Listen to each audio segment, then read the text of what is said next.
I spent 38 years being the invisible daughter, the one who paid for everything, sacrificed everything, and got nothing in return. My younger sister. She was the golden child who could do no wrong. So when Mum called me at 7 a.m. on Thanksgiving morning and said, "Don't come this year, Emily's handling everything, we don't need you," I shouldn't have been surprised. I could hear my sister laughing in the background. I hung up. For the first time in 20 years, I wouldn't be cooking Thanksgiving dinner for my family. I was finally free. But 5 hours later, there was a knock at my door. Mum stood there, hair wild mascara running, barely able to stand. She was trembling like she'd witnessed something horrifying. "You have to come back," she begged. "Emily destroyed everything. The house is chaos, but worse. She told everyone the truth about your father's death. She blamed you in front of all our guests." I thought that was the worst of it. I had no idea my sister had been hiding secrets that would tear our family apart and force me to make an impossible choice between justice and mercy. This is the story of the Thanksgiving that changed everything. My name is Candice Harper. I'm 38 years old, a financial analyst at a mid-sized consulting firm in Philadelphia, and for most of my life I've been the daughter nobody sees. Not because I'm quiet or unremarkable, but because I made the mistake of being reliable. In my family, being dependable means being invisible. I learned this lesson early. When I was 23 and got offered my dream job in Boston, a position at a prestigious firm that could have launched my entire career, I turned it down. Dad had just been diagnosed with a heart condition, and Mum looked at me with those tired, pleading eyes and said, "Candice, we need you here. Who else can we count on?" So, I stayed. I took a local job, moved into an apartment 15 minutes from their house, and made myself available for every doctor's appointment, every grocery run, every late-night crisis. My younger sister, Emily, never had to make those choices. She was always the one who needed protecting, the one who deserved chances. When Emily decided college wasn't for her after 2 semesters, I quietly paid off her student loans. $22,000 I'd been saving for a down payment on a house. Mum never asked how the debt disappeared. She just smiled and said, "See, everything works out for those who trust in family." Last month, when Mum called me in a panic because her roof was leaking and she didn't know how she'd afford repairs, I transferred $8,000 the same day. The roofers came fixed everything, and when I visited the following weekend, Mum showed me Emily's Instagram post about the cute new roof with a heart emoji. My name never came up in conversation. Emily is 35 now. She's been living in Mum's house rent-free for the past 3 years, unemployed for the last 8 months. When I gently suggested she might look for work, Mum got defensive. "She's finding her path," Mum said, as if joblessness were a spiritual journey. "Not everyone needs to be a workaholic like you, Candice." The words stung more than she probably intended, though maybe not. Sometimes I think about Dad and wonder what he would say if he could see us now. 3 days before he died 15 years ago, this December he squeezed my hand in that hospital bed and said, "You're the backbone of this family, sweetheart. Don't ever forget that." His voice was weak, but his eyes were clear. I held onto those words like a lifeline through his funeral, through the years of being taken for granted, through every moment I felt like I was shouting into a void. But Mum never mentioned what Dad said. After he was gone, it was like those words evaporated into the air along with him. The family narrative shifted, and suddenly I was just Candice, the dependable one, the one who'd always be there, the one who didn't need attention or praise because she was strong enough to manage without it. Last week, I was at Mum's house dropping off groceries, and I noticed Dad's old wooden box on the shelf in her bedroom. He used to keep important things in their documents, letters, little mementos that mattered. I'd always loved that box. But since Dad died, Mum has kept it locked. When I asked her about it once years ago, she said, "Some things are private, Candice. It's not your concern." I never asked again. I didn't know then that the secrets in that box would eventually unravel everything. But this Thanksgiving morning, I received a phone call that would shatter everything I thought I knew about my family. The call came at 7 in the morning, just as I was pulling Dad's apple pie out of the oven. I'd woken up at 5 to make it from scratch, the way he used to love it, with extra cinnamon and a lattice crust that took forever to weave properly. The kitchen smelled like butter and autumn, and for a moment I felt close to him again. I was reaching for my oven mitts when my phone buzzed on the counter. Mum's name lit up the screen. I answered, expecting her usual Thanksgiving morning checklist. Did I remember to pick up extra cream for the mashed potatoes? What time would I arrive? Could I stop by the store for something she'd forgotten? Instead, her voice came through flat and distant, like she was reading from a script she didn't particularly care about. "Candice, I'm calling because I don't want you to waste your time driving over here," she said. "No good morning, no happy Thanksgiving, just that cold, practical tone that made my stomach clench. Emily's decided she wants to handle everything this year. She's been planning for weeks, so you should just rest. Take the day off." I stood there holding a hot pie with 2 floral patterned oven mitts, trying to process what I'd just heard. Take the day off. As if cooking Thanksgiving dinner for my family was some burdensome job I'd been dying to escape, rather than a tradition I'd upheld for 20 years. As if Emily, who couldn't successfully boil pasta without burning the pot, was suddenly capable of producing a meal for 8 people. "Mum, I've already made the pie," I said slowly, looking down at the perfect golden lattice. "And I have all the ingredients for the rest of the meal. I was just about to get ready to come over." "Well, that's sweet, honey, but Emily really wants to do this herself. It's important to her. You understand, don't you? You've always been so understanding." There it was.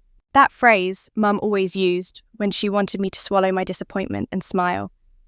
"You've always been so understanding."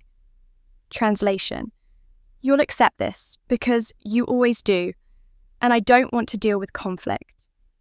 Before I could respond, I heard Emily's voice in the background, bright and mocking. "She's too busy being a career woman anyway, Mum. Tell her we've got it covered." The laugh that followed was deliberate, pitched just loud enough to carry through the phone.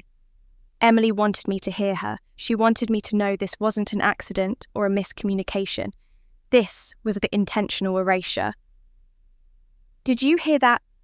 I asked Mum, my voice sharper than I'd intended. "Did you hear what Emily just said?" Mum's sigh crackled through the line. "Candice, don't be sensitive. Emily's just excited. She wants to prove herself. Can't you let her have this? Let her have this."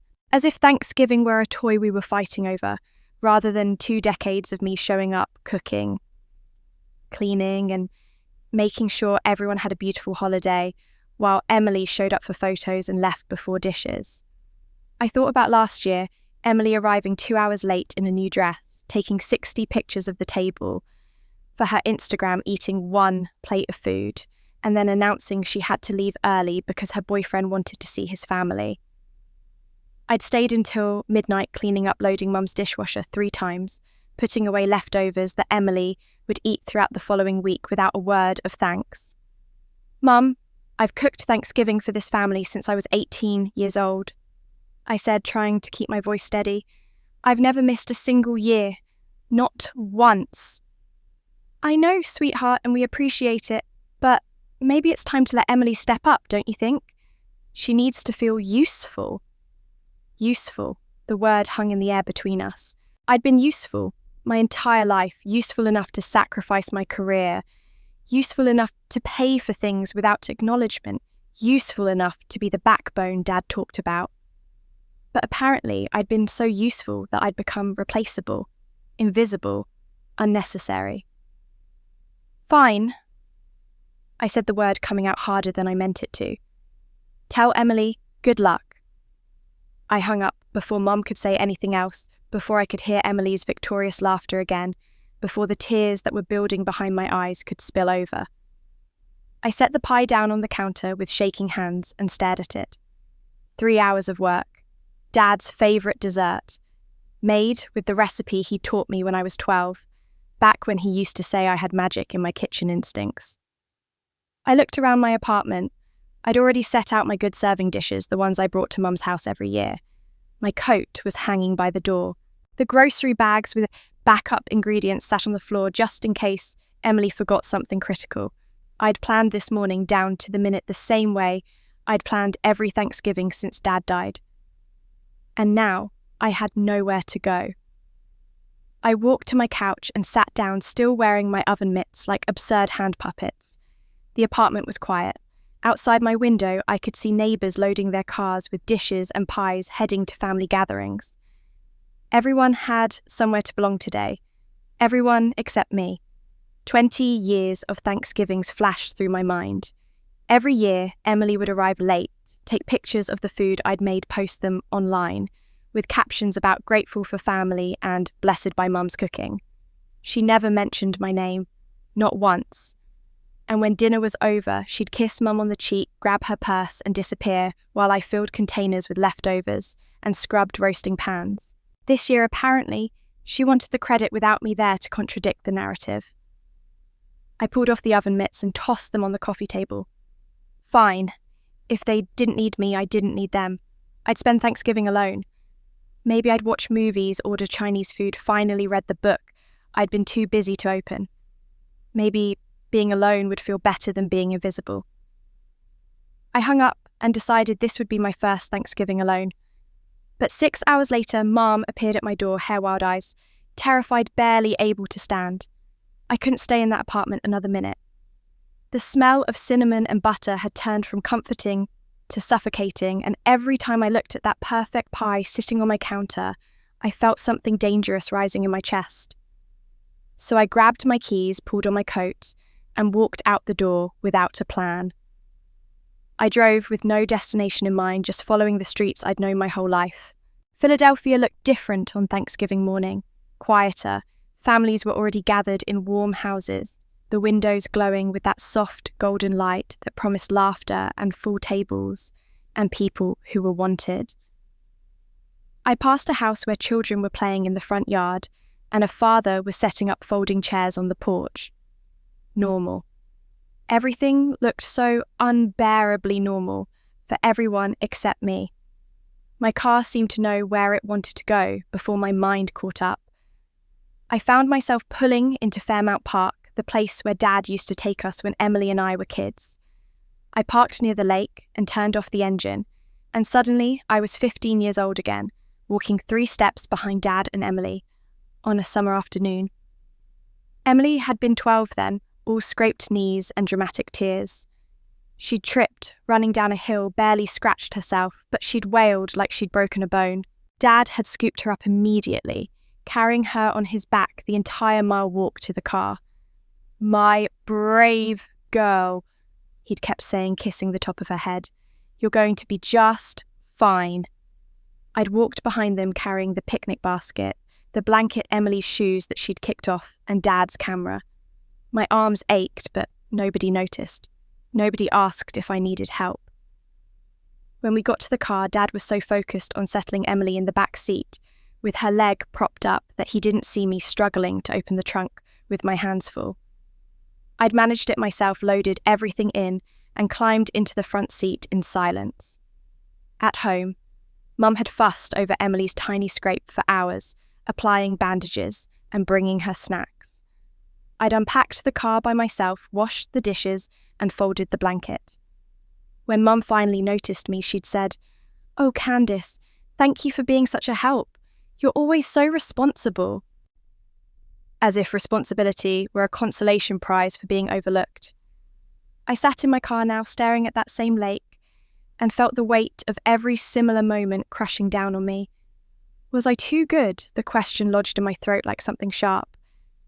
Did being responsible make me invisible? Because that's what it felt like.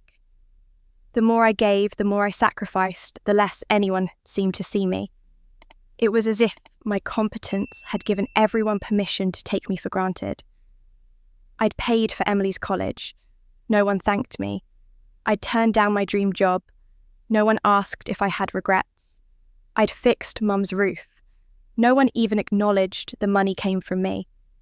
Every single time I showed up, solved a problem, made life easier for someone else. I became a little more invisible. A little more like wallpaper. essential but unnoticed. My phone buzzed in the cup holder, and I glanced down to see a text from an unknown number. "Hi Candice, this is Jake, Emily's friend. Can you call me? It's about Emily." I stared at the message for a long moment. Jake, Emily's on-again, off-again boyfriend, the one she'd been fighting with the day Dad had his heart attack. The one she'd refused to stop arguing with on the phone while Dad was literally dying in the next room. I didn't want to know what Jake had to say. I didn't want more family drama, more secrets, more reasons to feel like I was drowning in other people's problems, while my own life slipped away unnoticed. Whatever Emily had done now, whatever mess she'd created, it wasn't my responsibility to clean up. Not today. Not anymore. I deleted the message without responding. The park was empty except for a few joggers and a woman walking her dog. I watched her throw a tennis ball, watched the dog race after it with pure, uncomplicated joy. What would it feel like to be that free, to chase something just because you wanted it, not because someone else needed you to 38 years? I was 38 years old, and I'd spent most of my life being the good daughter, the reliable sister, the one who held everything together. And for what? So I could spend Thanksgiving alone in my car wondering why I'd never been enough, so Emily could push me aside the moment she decided she wanted the spotlight. The tears came, then hot and angry. I let them fall because there was no one here to see, no one to tell me I was being too sensitive or that I should be more understanding. I cried for the 15-year-old girl who carried everything while her father carried her sister. I cried for the 23-year-old who gave up Boston. I cried for every version of myself who'd believed that if I just worked hard enough, sacrificed enough, loved enough, someone would finally see me. But they never did. And maybe they never would. I don't know how long I sat there. Long enough for the tears to dry on my cheeks. Long enough for the November cold to seep through my coat. Long enough to feel something shift inside me, something that had been bending for years finally reaching its breaking point. I wasn't sure what would happen when it snapped completely, but I could feel it coming. The invisible daughter was tired of being invisible. I started my car and drove home as the afternoon light started to fade. My apartment would still be there, still quiet, still filled with food no one would eat. But at least it was mine. At least here in my own space, I didn't have to pretend that being useful was the same as being valued. I pulled into my parking spot and sat there for a moment, gathering the energy to go back inside and face that pie. Those empty serving dishes, the reality of a Thanksgiving spent entirely alone. I was just opening my car door when my phone buzzed again. Another text. I almost ignored it, but something made me look. It was from Mum. Just 2 words, coming over. I barely had time to process what that meant before I heard footsteps running up the stairs outside my building.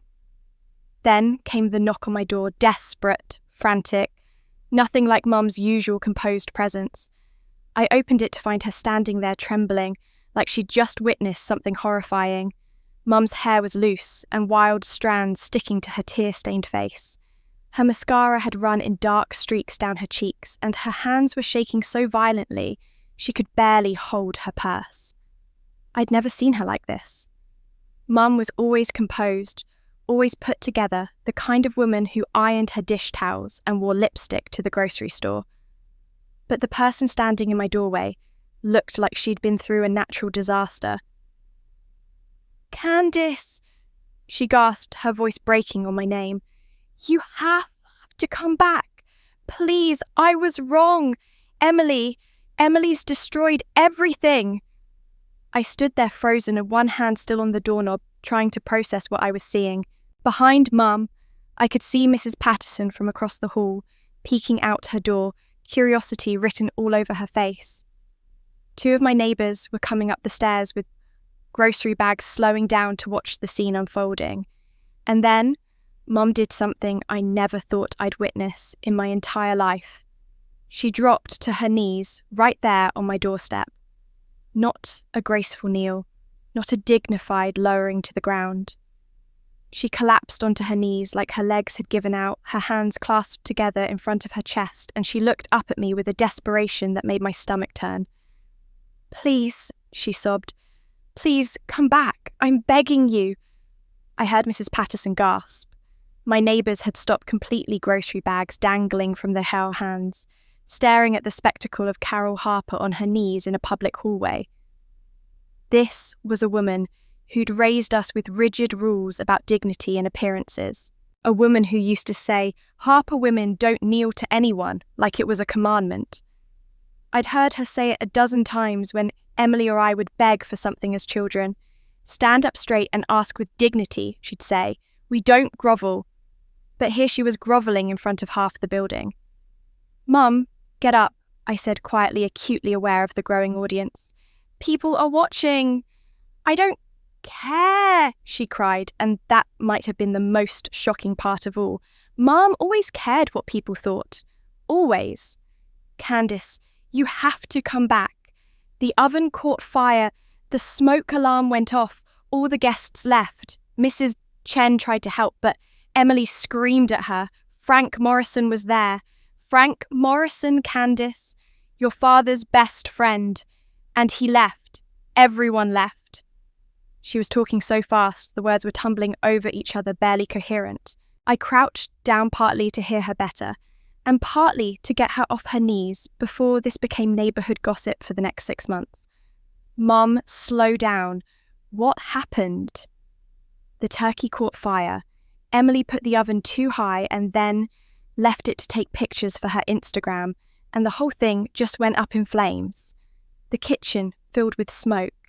I tried to turn it off, but she'd been drinking wine since 9 in the morning, and she just stood there crying while everyone evacuated to the lawn." I caught the scent then, acrid and unmistakable. Smoke. It clung to Mom's coat, her hair, her skin. This wasn't metaphorical disaster. This was actual, literal chaos. "Okay," I said, trying to stay calm even though my heart was pounding. "That's bad, but it's not the end of the world. You can order food, or I can help you figure something out. Why are you this upset?" Mum grabbed my hands, her fingers ice cold and trembling. "Because that's not the worst part, Candice. When everyone was standing outside and Frank asked where you were, Emily. Oh God, Emily told them." She couldn't finish. She just shook her head, fresh tears streaming down her face. "Told them what, Mum? She told them Dad died because of you." The words came out in a horrible rush. "She said you were the one driving him to the hospital 15 years ago. She said you were late. She said if you'd gotten him there faster, he might have lived." The hallway tilted. I felt the words hit me like physical blows, each one landing somewhere vital. Mrs. Patterson's hand flew to her mouth. My neighbours exchanged horrified glances, and I just stood there, unable to move, unable to breathe, unable to process what I'd just heard. "She blamed me." My voice came out as barely a whisper. "In front of everyone. In front of everyone." Mom confirmed, her voice breaking completely. "Frank Morrison, the Chens, the Johnsons, all our friends from church. She stood there crying and saying you'd always carried guilt about it. And that's why you tried so hard to make up for it, and that you probably didn't want to come today because Thanksgiving reminded you of losing your father." I felt something crack open inside my chest. Something that had been holding together for 15 years through sheer force of will. Emily hadn't just uninvited me from Thanksgiving. She hadn't just taken credit for my work. She'd weaponized the worst day of my life. She'd turned Dad's death into a narrative where I was the villain, and she'd done it in front of everyone who'd ever known him. "And you let her I heard myself ask, my voice cold now. "You stood there and let her tell people I killed Dad."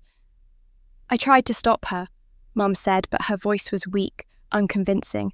"I told her to stop talking, but she wouldn't listen. And then Frank said he had to leave, and everyone just started going to their cars, and Emily locked herself in the bathroom, and I didn't know what to do, Candice. I didn't know what to do." I looked down at my mother, still kneeling on my doorstep, mascara streaked and desperate, and felt absolutely nothing.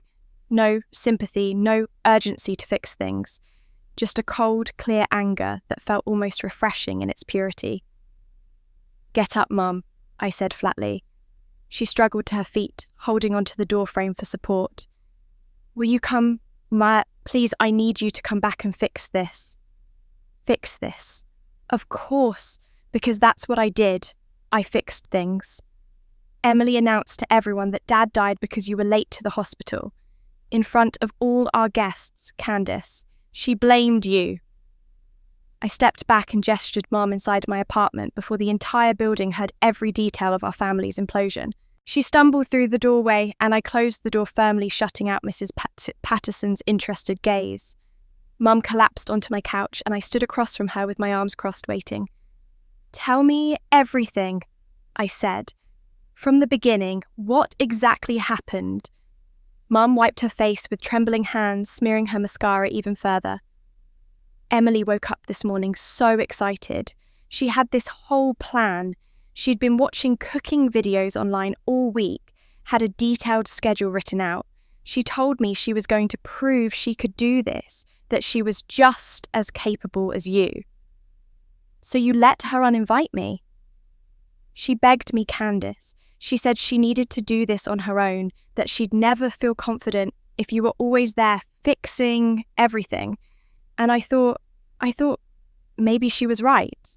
Maybe she did need the chance to step up." I said nothing, just waited for her to continue. "The turkey was supposed to go in at 8.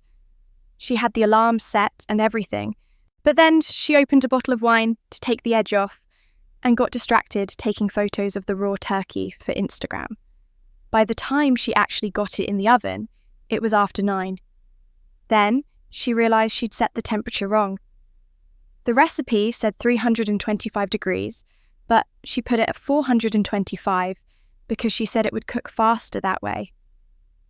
Despite everything, I felt a flicker of disbelief. She turned the oven up 100 degrees. "She didn't understand it would burn," Mom said helplessly. "She kept saying she knew what she was doing, that I needed to trust her process."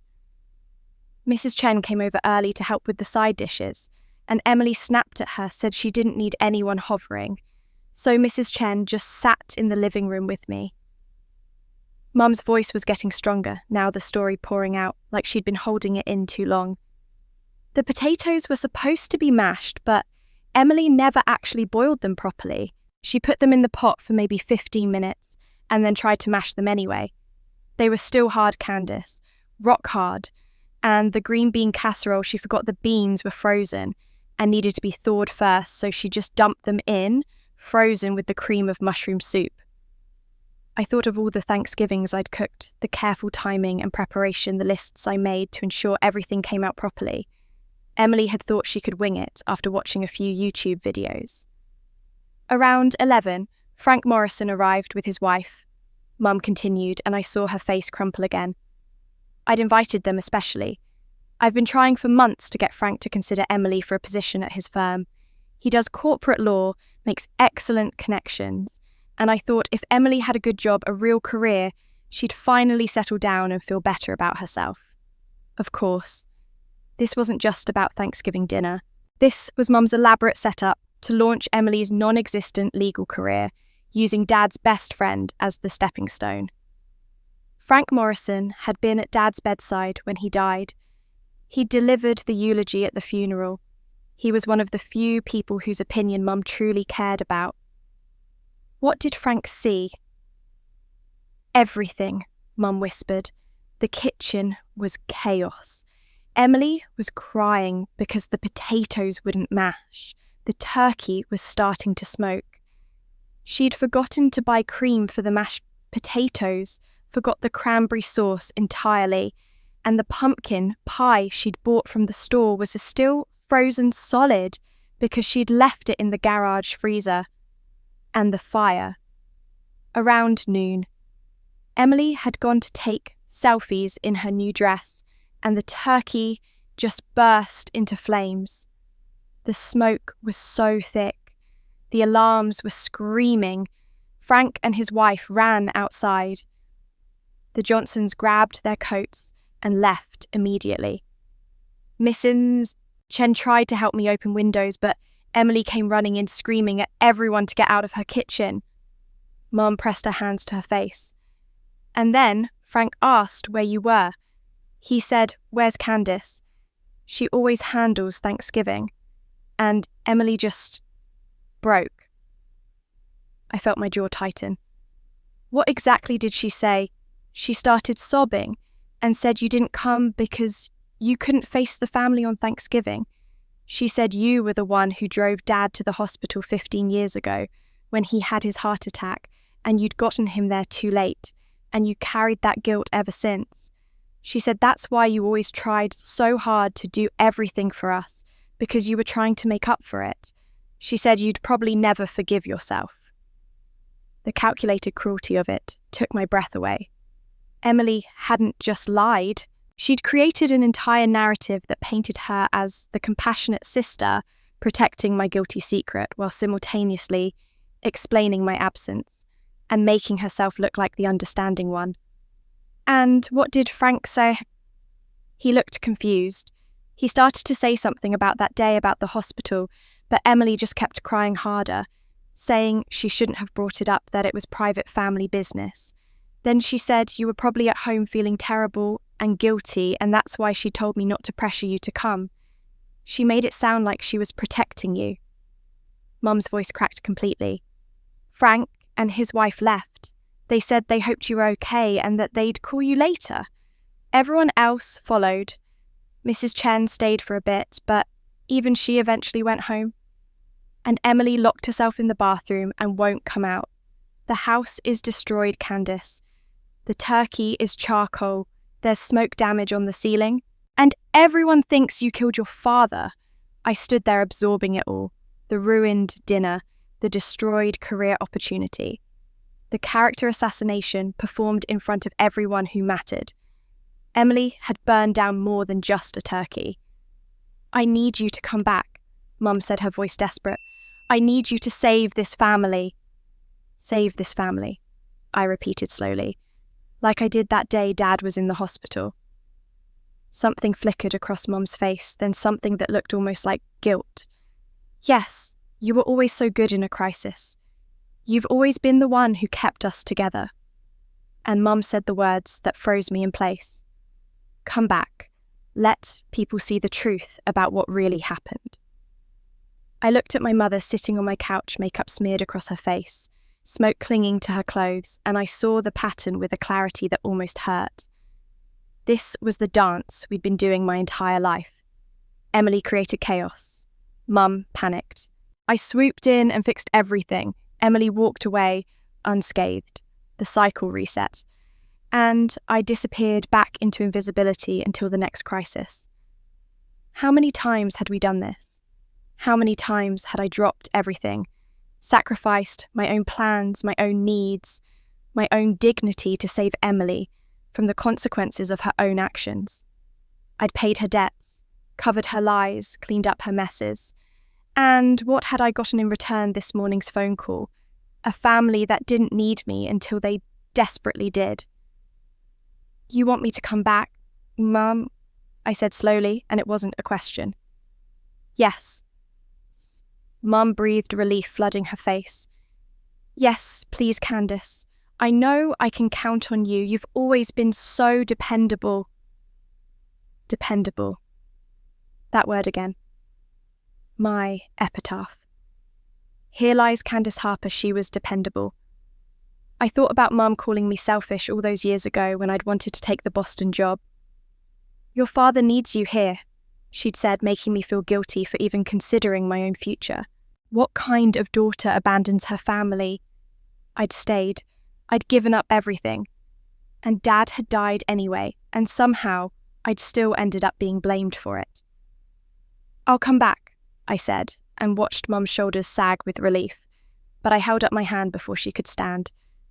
But I need you to understand something first. Mum blinked at me, confused by my tone. Understand what? I'm not coming back to save Emily. I'm not coming back to fix her disaster or help her save face or make everything look presentable for the neighbours. I'm coming back so everyone knows the truth. The truth. Mum's voice went cautious, uncertain. About Dad's death. About what really happened that day.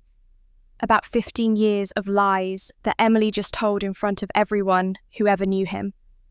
I kept my voice steady, but I could feel my heart pounding. I'd never spoken to Mum like this before, never pushed back, never demanded anything. If I walk back into that house, I'm telling the real story. All of it. Mum's face went pale. Candice, I don't think that's necessary. We can just explain that Emily was upset that she misspoke. She didn't misspeak. She lied, deliberately, in front of Frank Morrison and everyone else. She told them I killed Dad, Mum. She turned the worst day of my life into a weapon against me. And you stood there and let her. I tried to stop her, Mum protested weakly, but we both knew it wasn't true. Or, if it was true, it hadn't been enough. It never was. Did you? I asked quietly. Did you actually tell her she was wrong? Did you correct her story? Or did you just tell her to be quiet because it was causing a scene? Mum opened her mouth, then closed it. She looked down at her hands, twisting them in her lap. I didn't know what to say. Everyone was already leaving. It was chaos. It's always chaos with Emily, and I'm always the one expected to clean it up. But not this time. Not without conditions. Conditions? Mum looked up at me sharply, and I saw something like fear cross her face. This was new territory. I didn't make demands. I didn't set conditions. I just showed up and fixed things. Yes, I'll come back. I'll help salvage what's left of today. But I'm telling everyone exactly what happened 15 years ago. And you're not going to stop me. You're not going to defend Emily. You're not going to make excuses for her. You're going to let me speak, and you're going to let people hear the truth. Silence filled the room.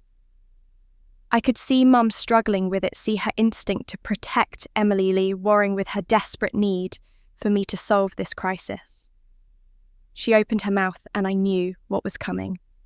Some version of, can't we discuss this later? Or, let's just get through today first? Or, do you really want to embarrass your sister in front of everyone?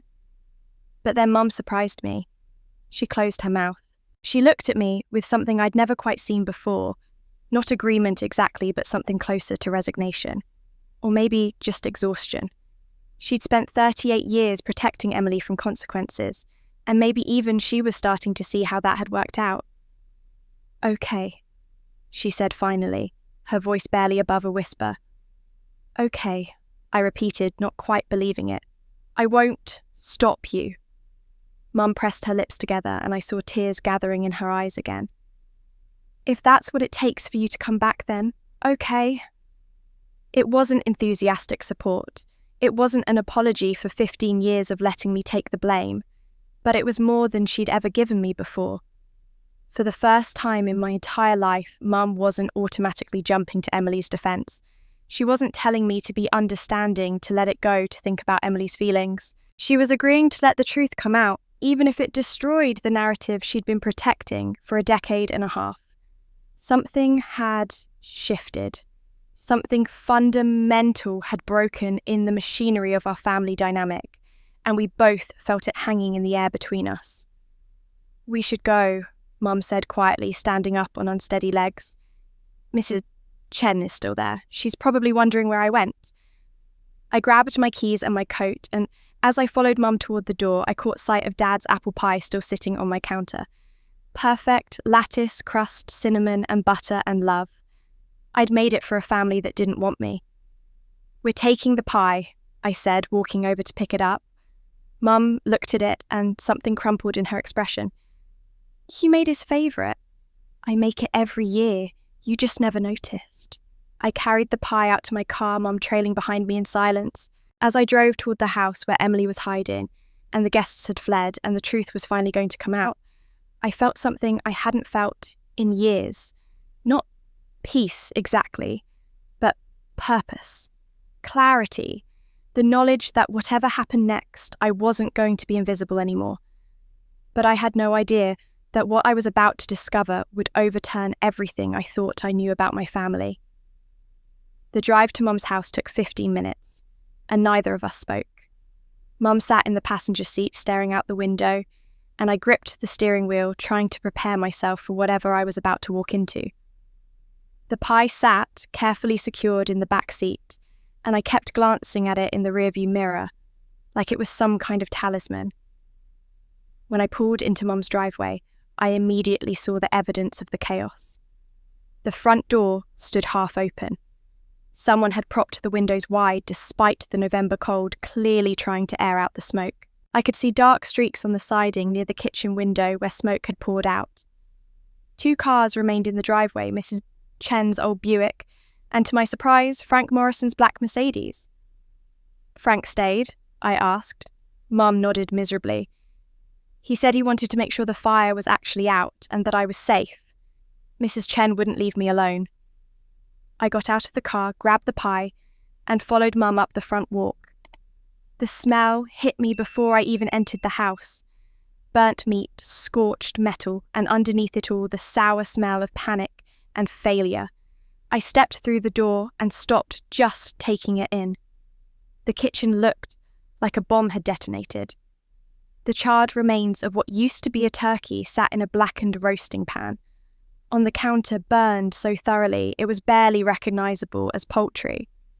Broken dishes littered the floor, Mum's good china, the set that had been her mother's, shattered into pieces near the sink. Cabinet doors hung open. Dish towels were scattered everywhere, some of them singed.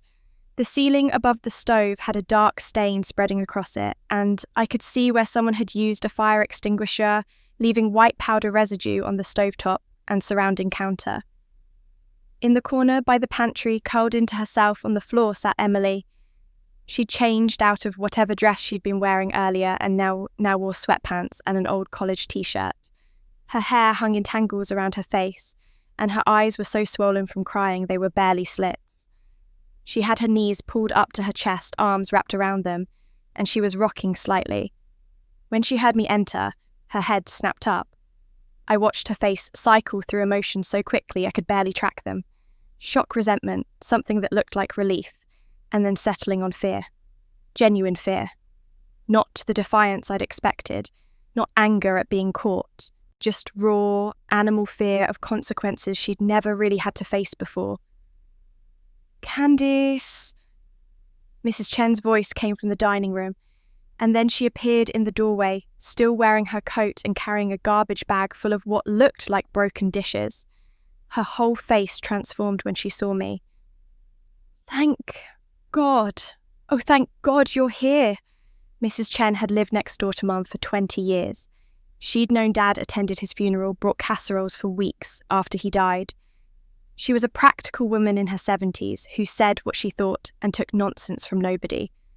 She dropped the garbage bag and rushed over to hug me, which surprised me enough that I almost dropped the pie. "I told your mother you'd come," she said fiercely. "I told her Candice always shows up. Always." "What happened, Mrs. Chen?" I asked, even though I'd already heard Mum's version. "Disaster," she said bluntly. "Complete disaster. That girl?" She nodded toward Emily without looking at her. She had no business trying to cook for this many people. And the things she said about you, Candice. Just shameful, shameful.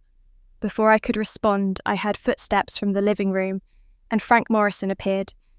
He was a tall man in his mid-60s, silver-haired and distinguished in the way successful lawyers often are.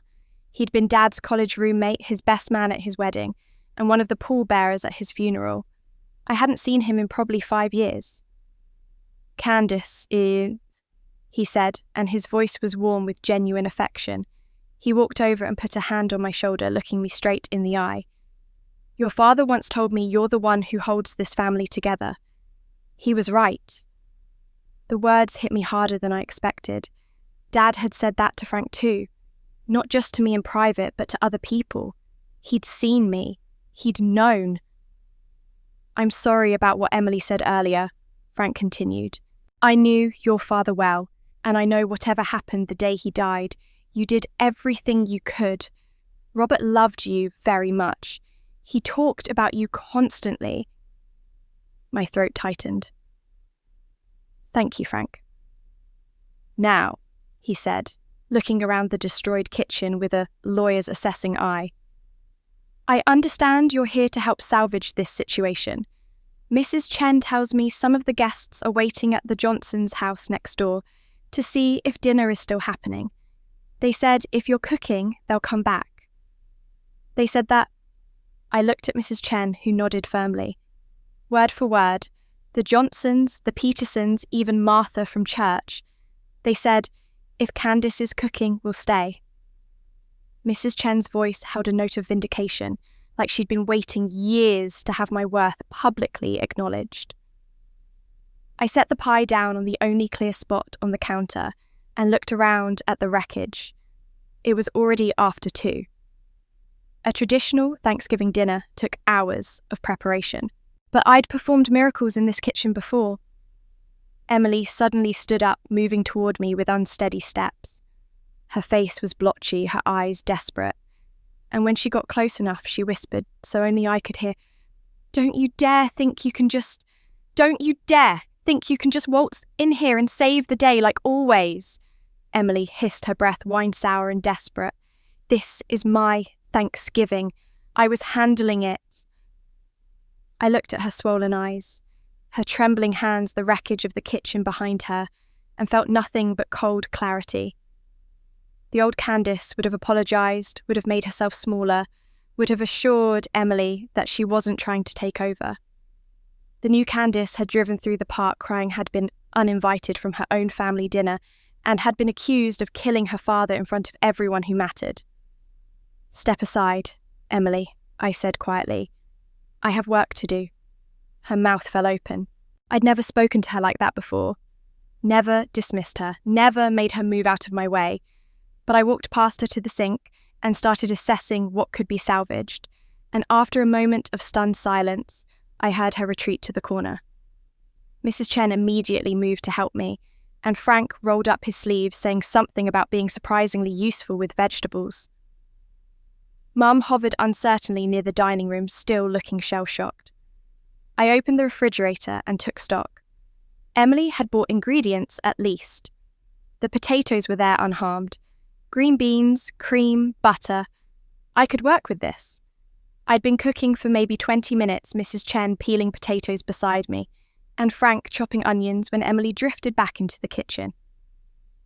She'd composed herself, somewhat wiped her face, pulled her hair back. She watched me for a moment, then moved closer. I can help, she said, her voice artificially bright. I mean, I started all this. I should contribute. That's fine, I said without looking up from the pot I was scrubbing. You can wash these dishes in the sink. Actually, I thought I'd help with the cooking part. She reached for the salt shaker near my cutting board. That's a lot of salt you're using for the potatoes. Guests this year are really into low sodium, health conscious. I paused and looked at her. Emily, I've been making these potatoes for 20 years. The recipe hasn't changed. I'm just saying maybe it should. People's tastes evolve. She smiled, but it didn't reach her eyes. You don't want to seem out of touch? Mrs. Chen made a small sound of disapproval. Frank glanced over with raised eyebrows. I could feel them both watching to see how I'd react. The old Candice would have second-guessed herself, maybe used less salt. Definitely apologised for being out of touch. Would you like to taste it first, or? I asked, evenly holding out the spoon. Emily blinked. What? The potatoes. Before you criticise my seasoning, would you like to taste them and tell me what you think is wrong? She stared at the spoon like it was a weapon. We both knew she had no idea what properly seasoned potatoes should taste like. She'd probably never successfully made mashed potatoes in her life. No, I trust your judgment, she mumbled, backing away. I went back to cooking, but Emily didn't leave. She lingered, offering suggestions that were really criticisms wrapped in helpful packaging. Should the oven be that hot? Are you sure that's enough butter? Those green beans look a little wilted, don't they? I ignored most of it. Mrs. Chen muttered increasingly annoyed comments in Mandarin. Frank concentrated very hard on his onions. I was making the gravy the most time-consuming and finicky part of the whole meal when Emily reached past me for something. Her elbow knocked the gravy boat and the entire contents spilled across the counter, running down the cabinet fronts and pooling on the floor. "Oh my God," Emily gasped. "I'm so sorry, it was an accident." But I'd seen it. The way that she'd angled her body, the deliberate extension of her arm. It wasn't an accident, it was sabotage. She'd knocked it over on purpose because gravy takes 45 minutes to make properly, and she wanted to ensure I couldn't pull off this miracle. Mrs. Chen had seen it too. She caught my eye and shook her head slightly, confirming what I already knew. "It's fine," I said, my voice flat. "I'll make more." "Are you sure? Because we could just skip the gravy. People don't really need gravy, do they?" Emily's voice was too eager, too hopeful. "We're having gravy," I said firmly and started pulling out the ingredients again. Emily retreated to the corner once more and I worked in silence, racing against the clock.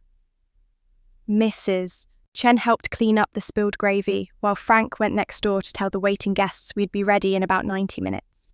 I was stirring the new batch of gravy, making sure it didn't lump, when Mrs. Chen appeared at my elbow. She leaned in close, her voice barely a whisper. "Honey, I need to tell you something. Earlier, when I was helping before the fire, I saw Emily put something in your soup." I looked at her sharply. "My soup?" "The butternut squash soup you'd made yesterday and left in the fridge for today. She took it out while she was cooking and I saw her add something from a container. I thought maybe it was a spice you'd asked her to add, but now..." Mrs. Chen glanced toward Emily with disapproval. "I think you should check it." I put down my spoon and went to the refrigerator. The soup container was still there, and when I opened it and tasted a small spoonful, I immediately spat it into the sink. Salt.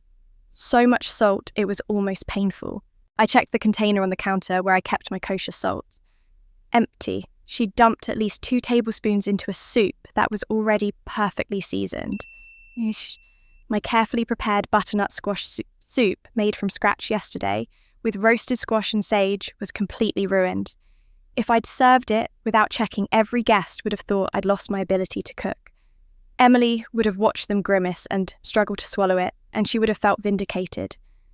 I poured the soup down the drain without a word. There wasn't time to make another batch. We'd have to do without it. And that's when I noticed Emily's purse under the table, with papers sticking out that shouldn't be there. Emily had stepped out onto the back porch, probably to smoke or cry, or call one of her friends to complain about how unfair life was. The moment she disappeared through the door, I moved toward the purse. It was an expensive leather bag, the kind that cost $300 minimum, and it sat carelessly shoved under the kitchen table with the clasp undone and papers jutting out at odd angles. Mrs. Chen saw where I was looking. She glanced toward the back door to make sure Emily wasn't returning, then quickly pulled the papers free and handed them to me. "These fell out when she threw the purse down earlier," Miss Chen said quietly. "I was going to put them back, but then I saw what they were." The first letter was from a credit card company. Bold, red letters across the top read, "Final notice," and "Account seriously delinquent." The amount past due was $14,847. The second letter was from a different credit card company. Same red warnings, 11 tidies past due. The third wasn't from a credit card company at all, but from something called Premier Lifestyle Investments, demanding immediate payment of $21,500 for outstanding business loan obligations. I stood there with 3 collection letters in my hands totaling $47,000 in debt and felt something cold settle in my stomach. This wasn't just Emily being irresponsible with spending money. This was catastrophic financial collapse. I looked at the addresses. Every single letter was sent to this house to Mum's address. Emily had used Mum's home as her mailing address for all of this debt, which meant when the collectors couldn't reach Emily, they'd come here. They'd call Mum. They'd show up at Mum's door. "There's more," Mrs. Chen said, pulling out another paper. This one wasn't a collection letter, but a printed email. The subject line read, "Congratulations on joining the Premier Lifestyle family." And the body of the email explained how Emily had invested in a revolutionary business opportunity that would generate passive income through network marketing and strategic partnerships. Pyramid scheme. It was obviously a pyramid scheme. Emily had dumped over $20,000 into a scam, probably convinced she was going to get rich, and now she owed money to people who wouldn't take "I got scammed" as an excuse. The back door started to open. Mrs. M. Chen quickly took the papers from me and tucked them back into the purse, just as Emily stepped inside. Emily's eyes immediately went to her purse, then to me, then to Mrs. Chen. Something flickered across her face. Suspicion, maybe, or fear, but she didn't say anything. She just grabbed the purse and clutched it to her chest like it contained state secrets. "I'm going upstairs," she announced to no one in particular and fled. I went back to my cooking, but my mind was racing. $47,000. That was a mortgage payment on a modest house. That was a new car. That was more money than some people made in a year. And Emily had thrown it away on credit card shopping sprees and a pyramid scheme, all while living rent-free in Mom's house and contributing nothing. Frank returned from next door reporting that guests would arrive at 5 o'clock, giving me just under 2 hours. I worked faster, Mrs. Chen matching my pace. The potatoes were boiling. The green bean casserole was in the oven. The turkey was obviously unsalvageable, but I'd found 2 whole chickens in the freezer and had them roasting with herbs. It wouldn't be traditional, but it would be edible. Mum had been quiet through all of this, sitting at the dining room table and occasionally coming in to ask if I needed anything. But when I went to grab serving platters from the cabinet, I found her in the dining room staring at Emily's purse, which Emily had left on a chair when she went upstairs. "You saw them, didn't you?" Mum said without looking at me. Her voice was dull, defeated. "The letters." I didn't answer. I just waited. "You know, now don't you?" Mum turned to face me and I saw she'd been crying again. Fresh tears this time, not the panicked ones from earlier. These were the tired tears of someone who'd been carrying a secret too heavy for too long. "How much have you already paid?" I asked. Mum's face crumpled. $12,000 over the last 6 months. She kept saying it was the last time, that she just needed help getting back on her feet, that she had a plan. I gave her money from my savings from the account your father and I built together. I thought I was helping her. $12,000, I repeated. That was money Mum needed. Money that was supposed to see her through retirement. Money Dad had worked his whole life to save.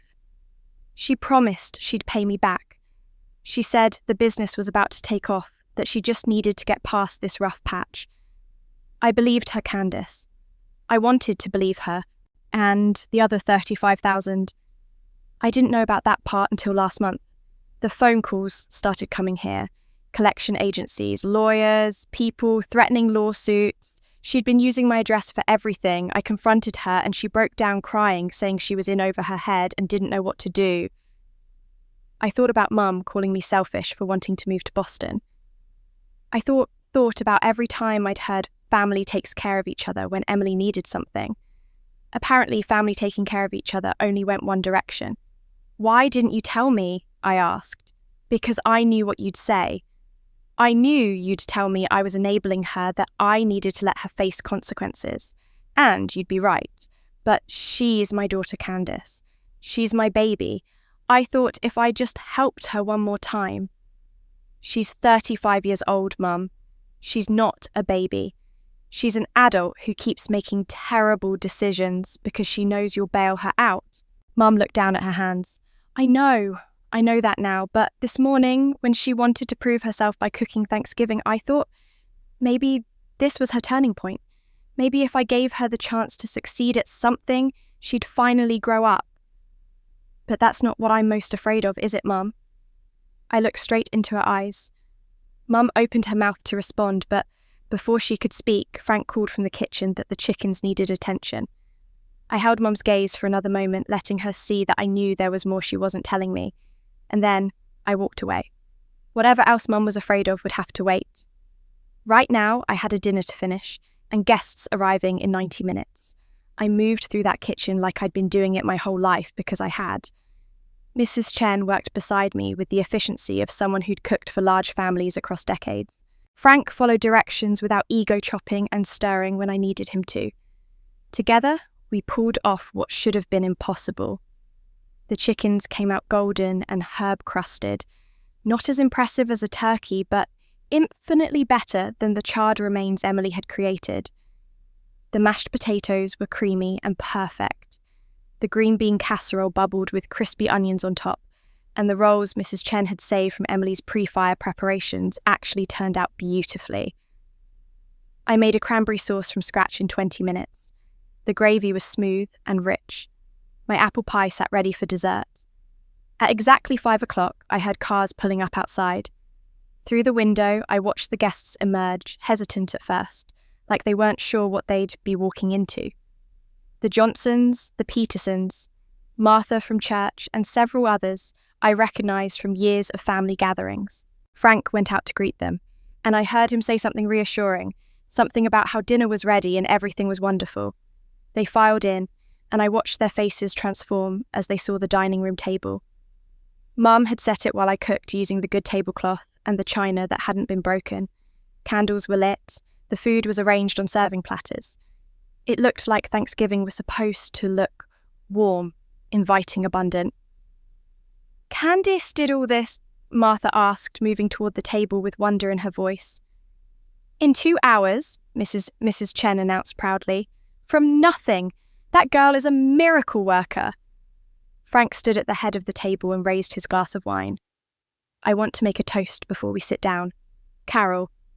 He looked at Mum, who stood uncertainly by the doorway. "This is a real Harper Thanksgiving. You know why? Because there's love in this food. Real love. The kind that doesn't need recognition, but deserves it anyway."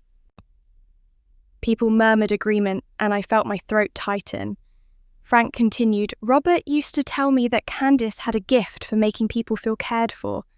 He said she put her whole heart into everything she did. Looking at this table, I understand exactly what he meant. The guests found their seats serving dishes were passed, and gradually the room filled with the sounds of a successful dinner party. Conversation, laughter, the clink of silverware on plates. This was what Thanksgiving was supposed to sound like. I was bringing out the gravy boat for refills when Mrs. Peterson, an elderly woman who'd known Dad since before I was born, caught my hand.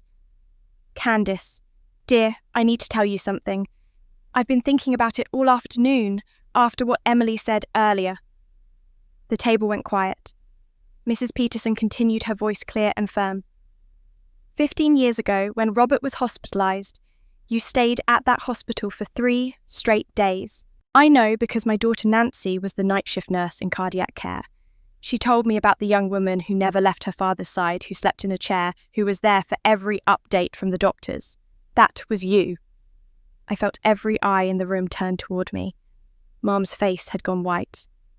"Nancy said you were the most devoted daughter she'd ever seen," Mrs. Peterson continued.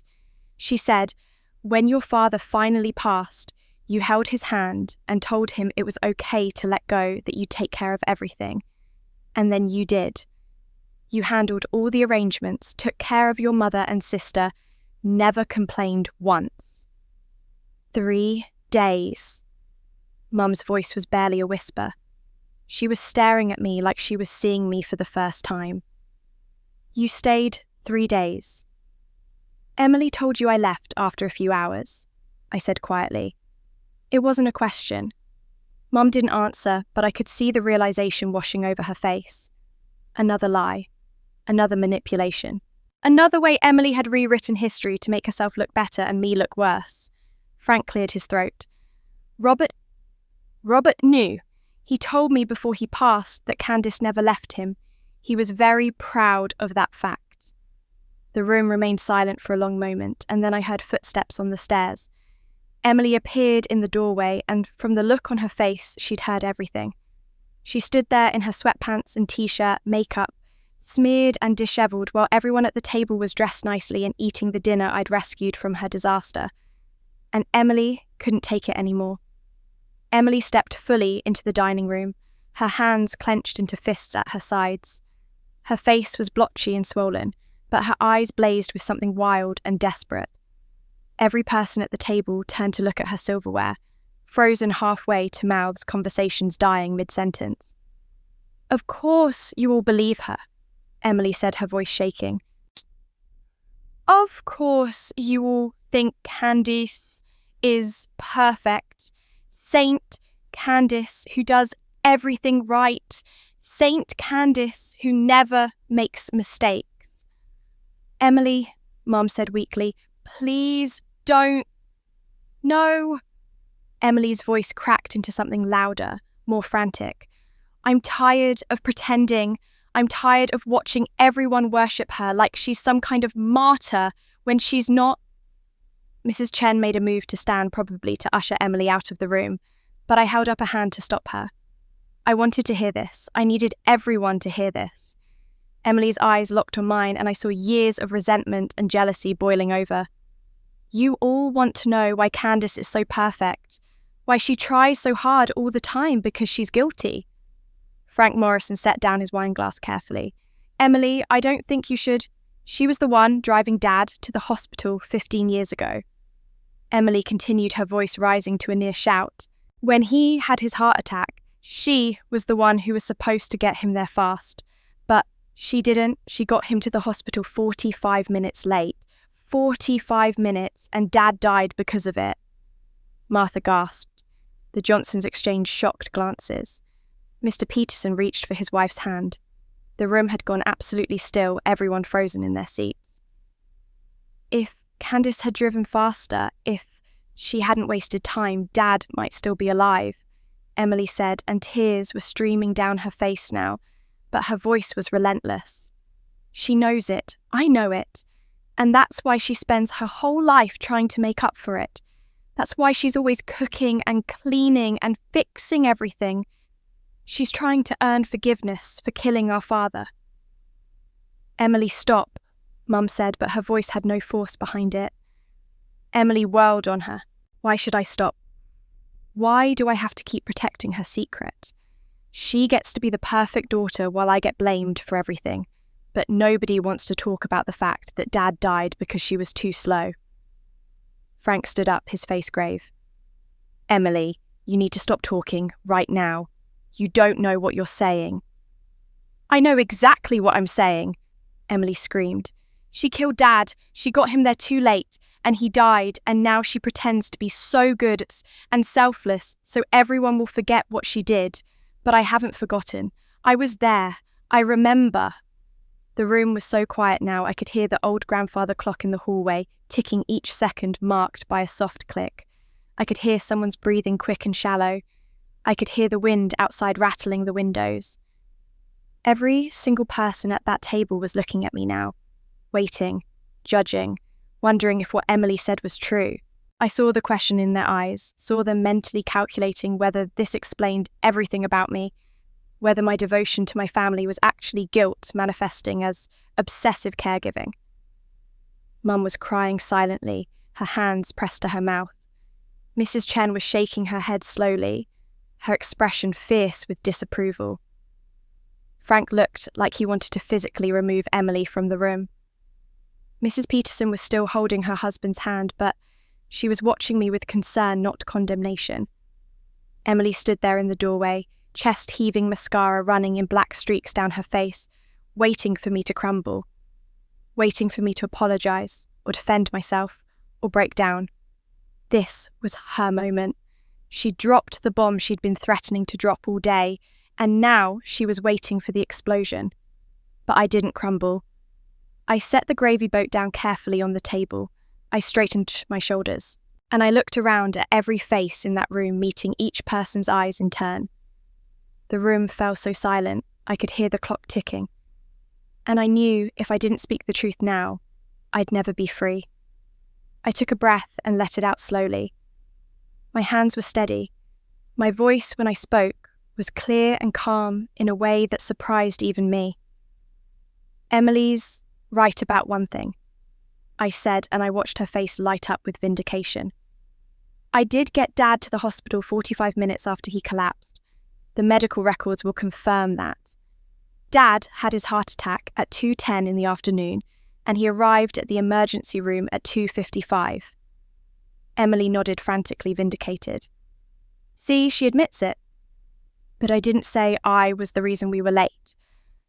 I continued, my eyes never leaving Emily's face. I called 911 at 2:12, 2 minutes after Dad collapsed. The ambulance arrived at our house at 2:20. 8 minutes response time, which is actually excellent for our area. I turned to Mrs. Chen, who was sitting very still at the table, her expression unreadable. Mrs. Chen, you were home that day, weren't you? You saw what happened. Mrs. Chen nodded slowly, her eyes suddenly bright with tears. I was in my garden. I heard you screaming for help. I saw you run out to meet the ambulance when it arrived. And what else did you see? Mrs. Chen's voice trembled slightly. I saw Emily on the front porch, on her phone. The paramedics were trying to get her attention, telling her she needed to come with you, that they needed family information. But she wouldn't stop talking on the phone. The air in the room seemed to thicken. Emily's face had gone from triumphant to pale in seconds. That's not, Emily started, but I cut her off. Emily was on the phone with Jake, I said, and I saw several guests nod recognition of the name. Jake, Emily's on-again, off-again boyfriend who everyone knew was toxic. She'd just found out he'd been texting another girl. She was upset. And when I told her we needed to leave right then, that Dad was in the ambulance and we needed to go, she said she needed 5 minutes.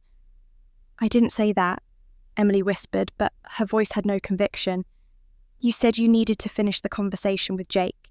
You said you couldn't go to the hospital until you knew whether you and Jake were still together. You said Dad was stable and 5 minutes wouldn't matter. Mrs. Chen spoke up again, her voice stronger now. I heard her. I was standing right there at the fence. She said, Mom's with him, Candice. Just give me 5 minutes. This is important. I remembered that day with a clarity that felt like it had been burned into my brain with acid. The way Emily had been pacing on the porch phone, pressed to her ear, crying and yelling about some girl named Madison. The way the paramedics had looked at me with concern, saying we needed to leave now that every minute mattered with cardiac events. The way I'd begged Emily to please get in the car. It wasn't 5 minutes, I said. It was 35 minutes. I spent 35 minutes trying to convince Emily to get off the phone and get in the car. Mum was in the ambulance with Dad. I was supposed to follow in our car with Emily, but Emily wouldn't leave. She kept saying she needed to finish this conversation, that Jake was going to break up with her, that I didn't understand how important this was. That's a lie, Emily shouted, but her voice was breaking. Frank Morrison stood up. Emily, I was at the hospital when they arrived. I was already there visiting another client who'd had surgery. I saw Candice and Carol come in, and I remember Carol crying and saying they'd been delayed because of a family situation. I assumed she meant something with Robert's condition, but now Martha spoke up from her end of the table, her voice quiet. My sister Nancy is a nurse. She was on duty that day. She told me about it later, about how the daughter who arrived with the mother kept crying and apologising, saying they'd gotten there as fast as they could, but there had been a delay. I felt my throat tighten. Miss Peterson's daughter Nancy, the night shift nurse who'd seen me stay for 3 days. She'd been there for Dad's arrival too. Where is Nancy tonight? I asked. She couldn't make it, Miss Peterson said, but she'd remember. Nancy never forgets a patient. She told me the medical notes said patient arrived approximately 45 minutes post-collapse. Family reported delay due to conflict at scene. She said it was unusual enough that the attending physician made a specific note of it. Emily was shaking her head, backing toward the doorway. No, that's not what happened. I don't remember it that way. You don't remember it that way? I repeated, and for the first time my voice rose slightly, because you rewrote it in your head. You couldn't live with the guilt of knowing that Dad might have survived if we'd left when we were supposed to. So you convinced yourself I was the one driving slowly. You told yourself I took wrong turns or stopped for gas or something. You created a story where it was my fault instead of yours. I was upset, Emily cried. Jake was breaking up with me. I was 20 years old and my boyfriend was leaving me and I was scared. And Dad was dying, I said flatly. But Jake was more important. The silence that followed was absolute. No one moved. No one even seemed to breathe. Emily stood in the doorway, tears streaming down her face, her mouth opening and closing like she was trying to find words that wouldn't come. Mum had been sitting frozen through all of this, but now she slowly rose from her chair. Her face was ashen, her hands trembling. She looked at Emily, then at me, then back at Emily. You mean, for 15 years? Mum's voice broke completely. She couldn't even finish the sentence. Mum stood there, swaying slightly, her hand gripping the back of her chair for support. Her eyes moved between Emily and me back and forth, like she was watching a tennis match she couldn't follow. I waited for her to say something, an apology, an acknowledgement, something, but she said nothing. Instead, she let go of the chair, turned and walked out of the dining room. I heard her footsteps on the stairs, slow and heavy, then the sound of her bedroom door opening, closing, the lock clicking into place. She'd just walked away. No words, no reaction, just complete shutdown. Emily made a sound somewhere between a sob and a gasp. She sank down onto the floor right there in the doorway, her whole body shaking. I didn't mean to, she choked out. I didn't mean for it to happen like that. I needed to talk to Jake. I needed to know if he still loved me. I was scared. No one at the table moved. No one knew what to say. The Thanksgiving dinner I'd worked so hard to create sat, cooling on the table, forgotten. I know it was wrong, Emily continued, crying so hard she could barely speak. I know I should have gotten in the car right away, but I was 20 and stupid, and I thought Dad would be okay. I thought Mum was with him, and the paramedics would save him, and it would be fine. I didn't think 30 minutes would matter. I didn't know. Her excuses sounded hollow even as she said them. She must have heard it too, because she pressed her hands to her face and sobbed harder. Frank Morrison stood up slowly, his expression a mixture of pity and disappointment. He looked at Emily for a long moment, then shook his head. Emily, you need help. Professional help. This isn't normal behaviour. Lying about something like this for 15 years or as letting your sister take the blame. He trailed off, seeming unable to find adequate words. He turned to me instead. Candace, I'm sorry. I'm sorry your father's not here to see how strong you are. He would be so proud of you. The Johnsons stood next murmuring quiet goodbyes and thank yous for dinner. The Petersons followed Miss Peterson, squeezing my hand as she passed. You're a good woman, dear. Don't let anyone tell you different. One by one, the guests filtered out until only Mrs. Chen remained. She started quietly clearing plates, and I moved to help her, grateful for something to do with my hands. Emily was still on the floor in the doorway, curled into herself and crying. I stepped over her to get to the kitchen, and she didn't even seem to notice. Should someone check on her? Mrs. Chen asked quietly, nodding toward Emily. She'll be fine, I said, and my voice sounded flat even to my own ears. Emily always lands on her feet. We worked in silence for a while, scraping plates and loading the dishwasher. The grandfather clock struck 7. Through the window, I could see the last of the guests' cars pulling away. Your mother will need time, Mrs. Chen said finally. What she learnt tonight, that's not easy to process. She believed Emily over me for 15 years, I said. 15 years, Mrs. Chen. Every time Emily told that story, every time someone mentioned Dad's death, Mum let me carry the blame. She never once asked me what really happened. I know, honey. I know it's not fair. Mrs. Chen dried her hands on a dish towel. But 15 years of believing something false. That's a lot to undo. Your mother built a whole story in her head about that day. Now she has to tear it down and build a new one. That takes time. I knew she was right.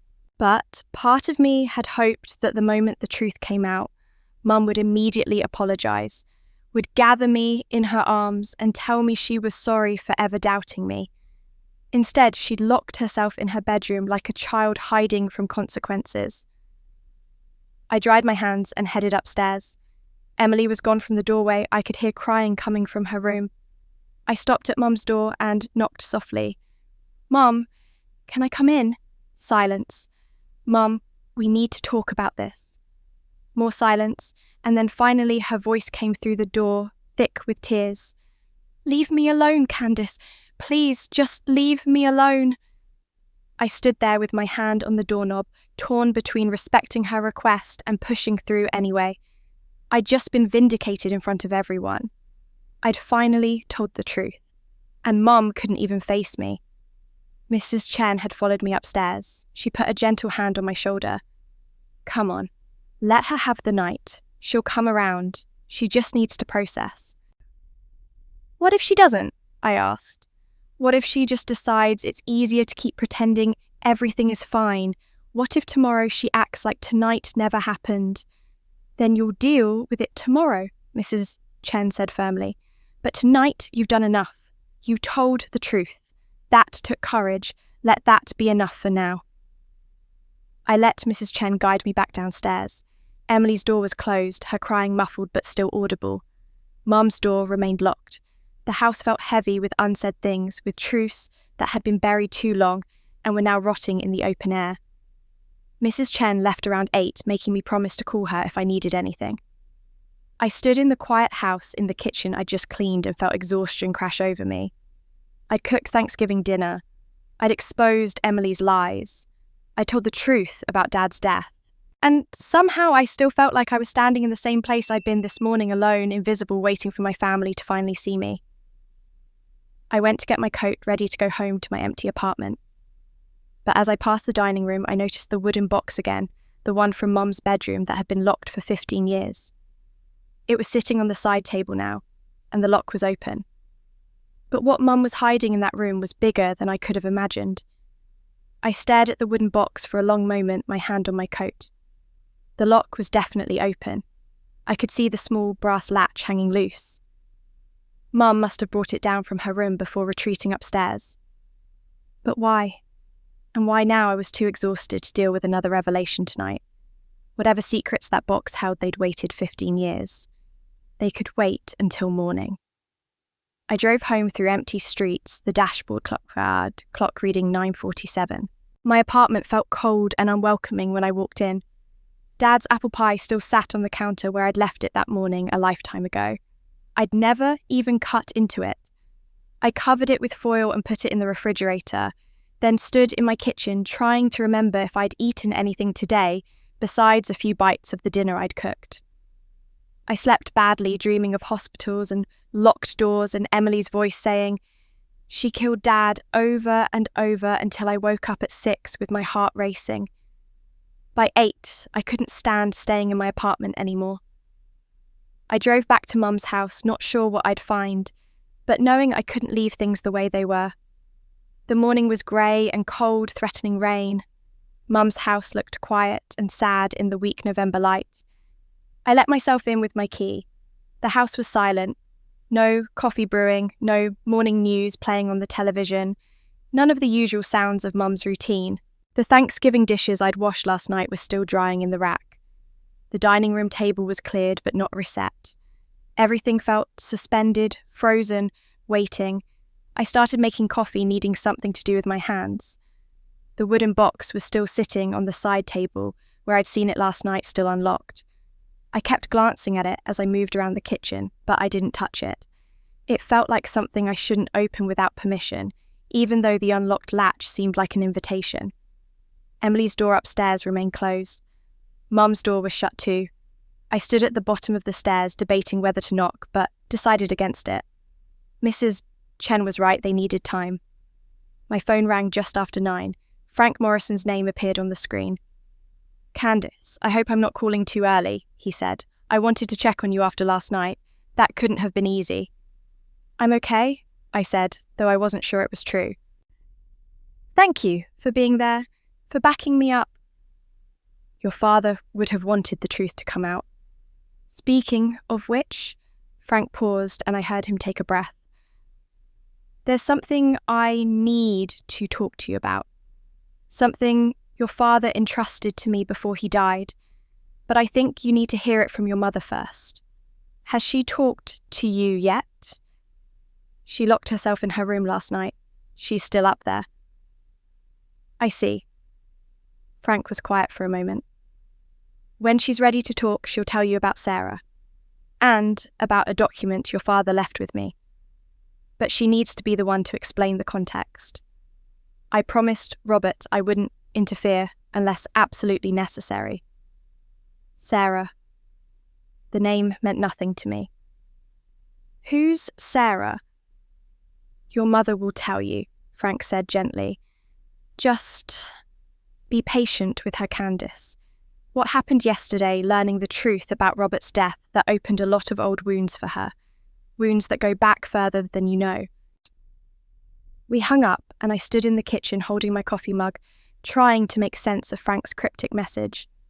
Sarah, a document, old wounds. What else was I about to discover about my family? Mrs. Chen arrived around 10 with a container of soup. I thought you might all need lunch, she said, though we both knew she'd really come to check on everyone. She set the soup in the refrigerator and looked around the quiet house. Still sleeping? She asked, nodding toward the stairs. Hiding, more like? Mrs. Chen sat down at the kitchen table and gestured for me to join her. When I did, she reached across and patted my hand. Your mother has carried guilt for many years, she said quietly. Not just about you and what Emily said about your father's death. There's something else. Something that happened before you were born. Do you know what it is? I know some of it. Your father told my husband once years ago when they were having one of their poker nights. But it's not my story to tell, honey. It's your mother's. Everyone keeps saying that. Frank said the same thing this morning. Because it's true. Your mother needs to be the one to explain, just... Mrs. Chen squeezed my hand. Just remember that people do things for complicated reasons. Your mother made mistakes, yes. She believed Emily's lies and let you suffer for it. That's not excusable. But understanding why might help you both move forward. Mrs. Chen stayed for an hour, keeping me company in the quiet kitchen. She left at 11, and I was alone again with the silent house and the wooden box and the weight of secrets I didn't yet know. I tried reading. I tried cleaning the kitchen that was already clean. I tried not to look at my phone every 5 minutes to see if anyone had texted. At noon, I made a sandwich I didn't eat. At 2, I heard Emily's door open. Upstairs, heard the bathroom faucet run, then heard her door close again. At 3, I stood at the bottom of the stairs again, hand on the banister, trying to decide if I should force the issue or keep waiting. By evening, Mum finally opened her door, and in her hands was the wooden box I'd noticed on day 1. Mum came down the stairs slowly, like each step required enormous effort. She was still wearing the same clothes from yesterday, wrinkled and stained with smoke. Her hair hung limp around her face, and her eyes were so swollen from crying they were nearly slits. She looked 10 years older than she had 2 days ago. She didn't say anything, just walked past me into the kitchen and sat down at the table, setting the wooden box in front of her with trembling hands. I followed and sat across from her waiting. I need to tell you something, Mum said finally, her voice hoarse, about why I always protected Emily, about why I let her get away with so much. You deserve to understand. Okay, I said carefully. Mum opened the box with slow, deliberate movements. The hinges creaked. She reached inside and pulled out a photograph, laying it face up on the table between us. The photo showed a younger version of Mum, maybe in her late 20s, sitting on a park bench. Beside her was a little girl, maybe 6 years old, with dark curly hair and Mum's eyes. The girl was laughing, holding an ice cream cone. I'd never seen this photo before. I'd never seen this child before. Her name was Sarah, Mum said softly. Sarah Marie Harper. She was my first daughter. I stared at the photograph, trying to process what I was hearing. First daughter. That meant before me, before Emily, a sister I'd never known existed. She died in 1983. Mum continued reaching back into the box and pulling out an official-looking document. A death certificate. Sarah Harper, age 6, cause of death, accidental drowning. She was 6 years old. I don't understand, I said, my voice barely above a whisper. Why didn't you ever tell us about her? Because I killed her. Mum's voice cracked completely. Not with my hands, but with my negligence. I killed my own daughter. Mum, my sister was dying. Mum interrupted, tears streaming down her face. Your Aunt Linda had terminal cancer. She was only 32 and she was dying, and I was trying to take care of her because she had no one else. I'd bring Sarah with me to Linda's house every day. That day, that horrible day, Linda was having a bad episode. She was in so much pain, couldn't breathe, and I was so focused on helping her that I wasn't watching Sarah carefully enough. Mum pressed her hands to her face, and for a moment I thought she couldn't continue. But then she lowered them and kept talking, the words coming out like a confession she'd been holding back for decades. Linda's house had a pond in the backyard. Sarah knew she wasn't supposed to go near it without me, but she was 6 and curious, and I was inside, and she wandered out there alone. By the time Linda's pain got under control, by the time I realised Sarah wasn't in the living room, where I'd left her with her colouring books, Mum's voice dissolved into sobs. She'd been in the water for at least 15 minutes. The paramedics tried. They tried so hard, but she was gone. I reached across the table instinctively, putting my hand over Mum's. She grasped it like a lifeline. Your father and I almost didn't survive it, Mum said. We blamed each other. We blamed ourselves. Our marriage nearly ended. It took 2 years of therapy and grief counselling before we could even talk about having another child. And then we had you. She looked up at me with red, swollen eyes. You were our miracle, Candace, our second chance. You were strong from the moment you were born, healthy, independent, capable. You never got sick, never needed much help. You were so easy compared to what we'd been through with Sarah. And Emily, 3 years after you were born, I got pregnant again, but Emily came early at 34 weeks. She was in the NICU for 2 weeks. She was so tiny, so fragile, with tubes and monitors everywhere, and she looked exactly like Sarah had as a baby. Mum pulled out another photo from the box. Infant, so tiny and delicate, in a hospital bassinet. The resemblance to Emily was unmistakable. I was terrified, Mum whispered. Terrified that I'd lose her too, that I'd fail to protect another daughter. So I watched Emily constantly. I hovered. I overprotected. I convinced myself that if I just paid enough attention, was just vigilant enough, I wouldn't lose her the way I lost Sarah. I was starting to understand, though. Understanding didn't make the pain of 15 years of invisibility hurt any less. But you were so capable, Candace. So strong. You never seemed to need me the way Emily did. You handled everything on your own. And I let myself believe that meant you were okay, that you didn't need the same level of care and attention. I did need you, I said quietly. I just didn't show it the way Emily did. I know. God, Candace, I know that now. And I'm so sorry. I'm so sorry I let my fear and guilt about Sarah warp the way I treated you. I'm sorry I believed Emily's lies about your father's death. I'm sorry for all of it. It was the apology I'd been waiting for, but it came packaged with so much pain and revelation that I didn't know how to respond. I had a sister. a sister who died before I was born. A tragedy that shaped everything about how Mum saw Emily and me. Mum reached into the box again and pulled out a folded piece of paper, old and yellowed. I wrote this to Sarah after she died.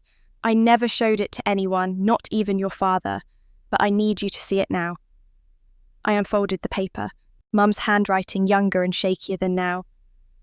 My dearest Sarah, I'm sorry I couldn't keep you safe. I'm sorry I looked away. I'm sorry I failed you. I promise I'll never fail another daughter. I promise I'll protect them better than I protected you. I'm so sorry. Love, Mum. I looked up at Mum with tears in my own eyes now. That promise made to a dead child had poisoned my entire childhood. But there's something else I've hidden from you, Mum said, her voice dropping to barely audible. About Emily. About who her real father is. Mum's hands were shaking so badly she had to clasp them together on the table. She opened her mouth to continue, and I leaned forward, every nerve in my body tense with anticipation. Who was Emily's real father? What did that even mean? But before Mum could say another word, there was a loud knock on the front door. We both jumped. The knock came again, urgent and insistent. Carol, Candice, are you in there? Frank Morrison's voice came through the door. I need to speak with you both. It's urgent. Mum looked at me with something like relief flickering across her face. She was getting a reprieve from whatever confession she'd been about to make. Part of me wanted to ignore the door to make her finish what she'd started, but Frank knocked again, harder this time. I'm coming, I called, standing up. I shot Mum a look that said we weren't done with this conversation, and she nodded weakly. Frank was standing on the porch with a leather briefcase under one arm and a manila envelope in his hand. His expression was grave. I'm sorry to interrupt, but we have a serious legal problem. Can I come in? I stepped aside and Frank entered, nodding at Mum, who had followed me to the living room. Carol, Candice, we need to talk about your house. My house? Mum said, confusion replacing the emotion that had been on her face moments ago. What about my house? Frank set his briefcase down and opened it pulling out several documents. This afternoon, I received a call from a colleague who handles real estate law. He's representing a private lending company called Blackstone Capital Holdings. They have a lien on this property, Carol, a significant one. That's impossible, Mum said. I don't have any loans on this house. Robert and I paid off the mortgage 10 years ago. That's what I thought too, Frank said grimly, which is why that I spent the last 4 hours at the county recorder's office pulling documents. Carol, 6 months ago, you signed a power of attorney document giving Emily financial authority over your assets. Mum's face went pale. I did sign something. Emily said it was important that I was getting older and should have someone who could help manage things if I got sick. But I didn't give her permission to take out any loans. Frank pulled out another document. This is the recorded deed of trust. Emily used the POA to take out an $85,000 loan against this house from Blackstone Capital Holdings. It's what's called a hard money loan, a private lender, with much more aggressive terms than a traditional bank. $85,000. Mum's voice was barely a whisper. She sank down onto the couch like her legs couldn't hold her anymore. I felt cold spreading through my chest. $85,000 on top of the $47,000 in credit card and pyramid scheme debt I'd discovered yesterday. Emily had racked up over $130,000 in debt. When was this loan taken out? I asked, my voice eerily calm. February 20th of this year, Frank said, checking the documents. The terms are brutal, 15% interest payment due in full in 12 months, unless monthly payments of at least $2,000 are made. Emily hasn't made a single payment. Not one. Mum looked like she might be sick. Not one. The lender sent multiple notices to this address. Did you receive them? Emily handles the mail, Mum said faintly. She said she was helping me stay organised. She must have been hiding them.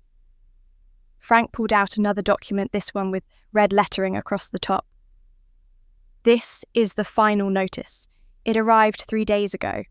If the full amount plus accumulated interest, which now totals $97,400, isn't paid within 30 days, Blackstone will begin foreclosure proceedings. 30 days, I said. They can do that. Hard money lenders have much more aggressive foreclosure timelines than traditional banks, and because Emily used a power of attorney, there's a legal grey area. Carol, technically, you signed over the authority for Emily to do this, even if you didn't know she was actually doing it. Mum was shaking her head, tears streaming down her face. She said it was just in case something happened to me, just in case I had a stroke or got dementia. I thought I was being responsible. How could she do this? Frank's expression softened slightly. I need to ask you something. Carol and I need you to be completely honest. Did you read the power of attorney document before you signed it? Did you understand its scope? Mum looked down at her hands. Emily was rushing me. She said it was standard paperwork that everyone did it. She had her friend Jake there as a witness and he said it was normal. I trusted her. She's my daughter. Jake witnessed it, I asked sharply, remembering the deleted text from Jake yesterday. He'd wanted to talk to me about Emily. He must have known about this. Frank pulled out the POA document and showed us the signature line. There was Mum's signature shaky, but clearly hers. And below it, Jake Patterson as witness, along with a notary stamp. The notary verified your identity and confirmed you were signing of your own free will, Frank said. That makes this legally binding, even though Emily used it in a way you never intended.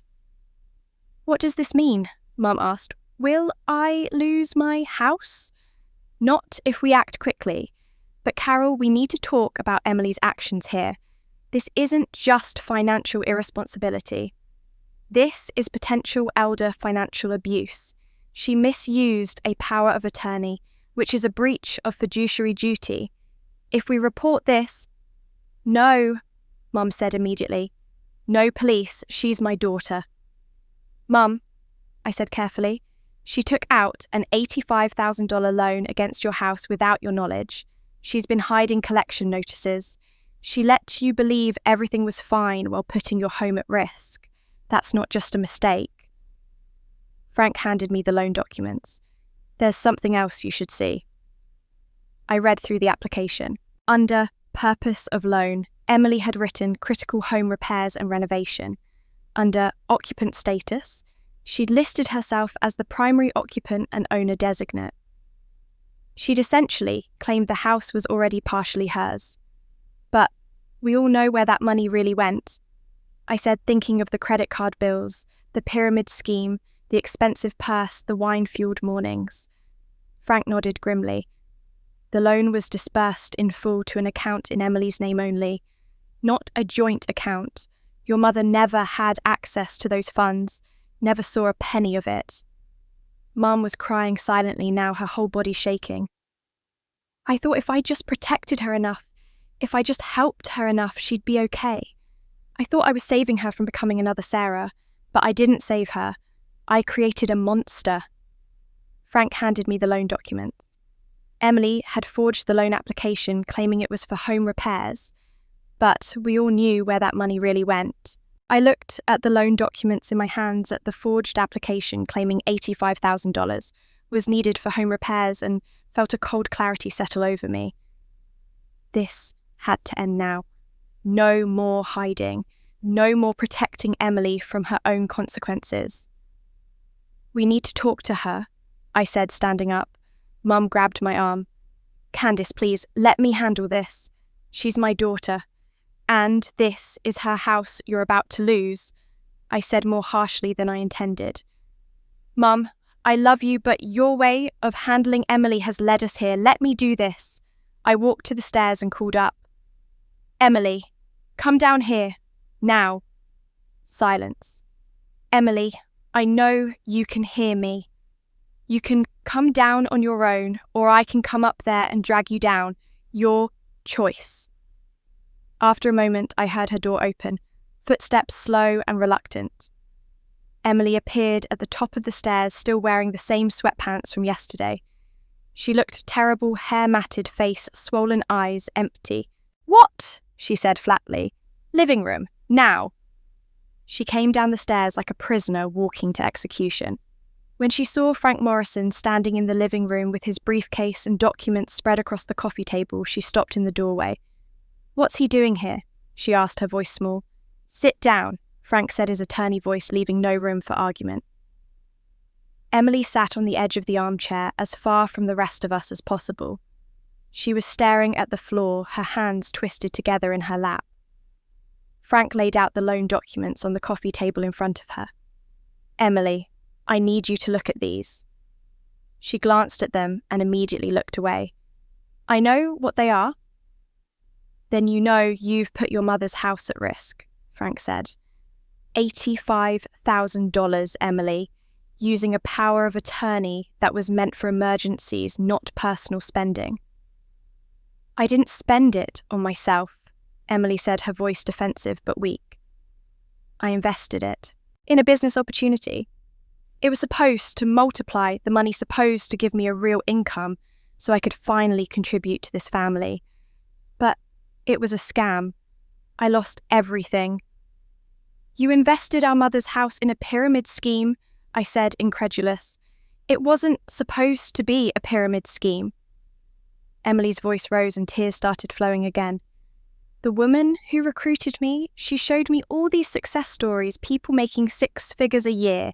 She said I just needed startup capital, and within 6 months, I'd have it all back plus profit.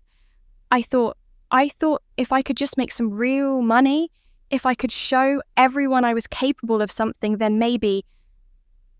"Then maybe what?" I asked. "Then maybe Mom would look at me the way she looks at you," Emily screamed, and the raw pain in her voice actually made me flinch. "You're so perfect, Candice. Perfect job, perfect apartment, perfect everything. You pay for things without anyone asking. You solve every problem. You're the daughter Dad was proud of, and I'm just the screw-up who can't do anything right." "So you decided to gamble with Mum's house," I said. "I was trying to prove I could be successful like you," Emily sobbed. "I thought if I made money, if I finally contributed something meaningful instead of just being the burden everyone tolerates, then Mum would finally be proud of me. She'd finally choose me first for once." The irony would have been funny if it weren't so tragic. Emily thought Mum favoured me when the entire truth was the opposite. But I couldn't explain that now, not with Frank here, not with the immediate crisis of the house. Frank cleared his throat. "Emily, you need to understand the gravity of this situation. What you did using a power of attorney to take out a loan without your mother's knowledge or consent, this is elder financial abuse under Pennsylvania law. It's also breach of fiduciary duty. These are serious crimes." Emily's face went white. "Crimes, you're looking at 2 to 4 years in prison plus full restitution. And that's if we can prove you acted out of misguided judgment rather than malicious intent. Even if your mother doesn't press charges, the lender can pursue criminal prosecution." "Frank, I told you no police," Mom said weakly. "Carol, this may not be your choice," Frank said gently. "Once the lender realises what happened, they may pursue criminal charges themselves. They loaned $85,000 based on false pretenses. That's fraud." Emily was hyperventilating now, her breath coming in short gasps. "I didn't mean for this to happen. I really thought it would work. I really thought I'd be able to pay it all back before anyone noticed." Mum stood up and moved toward Emily, but I could see the conflict on her face. She wanted to comfort her daughter, but she was also looking at Emily like she was seeing her clearly for the first time. "Emily," Mum said, her voice breaking, "how could you do this? This house is all I have left of your father. This is where we raised you girls, this is where he died. How could you risk losing it?" "Because I knew I'd never inherit it anyway," Emily said, and her voice had gone cold and hard. She looked up at Mum with red swollen eyes. "I'm not actually Dad's daughter, am I?" The room went completely silent. Frank's eyebrows shot up. Mum's face drained of all colour. and I felt like I'd been punched in the stomach because that was the secret Mum had been about to tell me before Frank arrived, the truth about Emily's parentage. "How long have you known?" Mum whispered, and Emily said something that made the room go cold. "Because I knew I'd never inherit it anyway. I'm not actually Dad's daughter, am I?" Nobody moved. Nobody breathed. The words hung in the air like smoke after an explosion, and I could see everyone trying to process what Emily had just said. Mum made a sound somewhere between a gasp and a sob. Her whole body seemed to fold in on itself, and she sank back onto the couch with her hands covering her face. The secret she'd been carrying for 35 years, the confession she'd been building up to telling me just an hour ago, had been ripped out into the open in the ugliest possible way. Frank Morrison's professional composure cracked for just a moment. His eyebrows shot up and he looked between Emily and Mum with the expression of someone who just stumbled into a family drama far beyond what he'd signed up for. "Emily," Mum choked out through her tears. How long have you known?" Emily laughed, and it was the most bitter sound I'd ever heard come out of a human being. "Years, Mum. I've known for years, since I was 17 and went looking for Dad's old tax returns in the attic. Found a box instead. David Mitchell's letters, love letters. Letters about how sorry he was, how he wished things could be different, how he'd always love you even though you chose Robert. There were letters," Mum's voice was barely audible, "dozens of them, dating from the year before I was born right up until he died when I was 5. Emily's face was twisted with pain. "I did the math, Mum. I'm not stupid. You had an affair. Dad wasn't my biological father, and everyone in this family has known except me, right?" "I didn't know," I said quietly, and all eyes turned to me. "Mum was about to tell me today, right before Frank arrived. I had no idea." Emily stared at me, and I saw something like surprise flicker across her face before the bitterness returned. "Of course you didn't, because you're the perfect daughter, the one who actually belonged to Dad. I bet that's why he never looked at me the same way he looked at you." "Emily, your father loved you," Mum said, finding her voice even though it shook. "Robert loved you as much as he loved Candice. He chose to raise you. He chose to be your father." "He chose guilt," Emily shot back. "He chose to stay married to you despite to what you did. And I was the living reminder of your betrayal. Every time he looked at me, he saw David. He saw your affair. No wonder he was always sad around me." Frank cleared his throat awkwardly. "Perhaps I should step outside and let you discuss this privately." "No," I said firmly. "Stay. We still have a legal crisis to deal with, and this..." I gestured at the emotional wreckage around us. "This doesn't change the fact that Emily took out a fraudulent loan against Mum's house." "You're right," Frank said, grateful for something practical to focus on. "Emily, I need to ask you directly. Did you understand that what you were doing was illegal when you took out that loan?" Emily wiped her face roughly. "I knew Mum didn't know about it, if that's what you're asking. But I had the power of attorney. Legally, I could do it." "Legally, you could act on her behalf for her benefit," Frank corrected. "Not for your own benefit.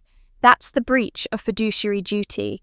You were supposed to be protecting her interests, not exploiting your access to her assets." "I was trying to help," Emily's voice rose again. "I was trying to make something of myself so I could finally contribute to this family instead of being the useless daughter who doesn't belong. By risking your mother's home." Frank's voice was sharp now. "Emily, intent doesn't matter here. What matters is that you committed elder financial abuse, and in Pennsylvania, the penalties are severe." He stood up and gestured for me to follow him into the hallway, giving Mum and Emily space.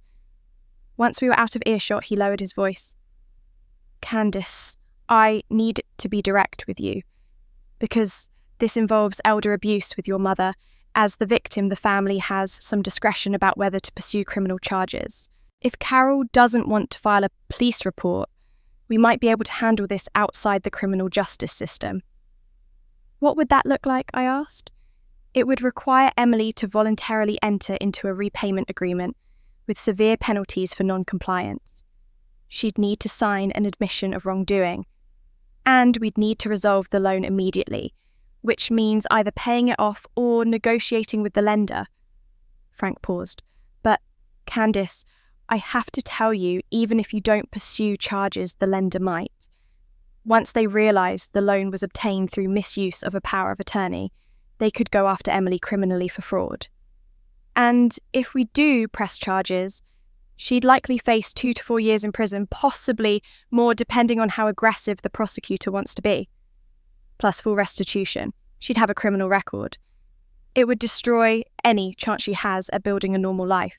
I leaned against the wall, feeling the weight of this decision settling on my shoulders. Of course, it was on me. It was always on me to fix things, to make the hard choices, to be the responsible one. Through the doorway, I could see Mum crying while Emily sat frozen in her chair. My half-sister, not my full sister. Dad's daughter, by choice, not by blood.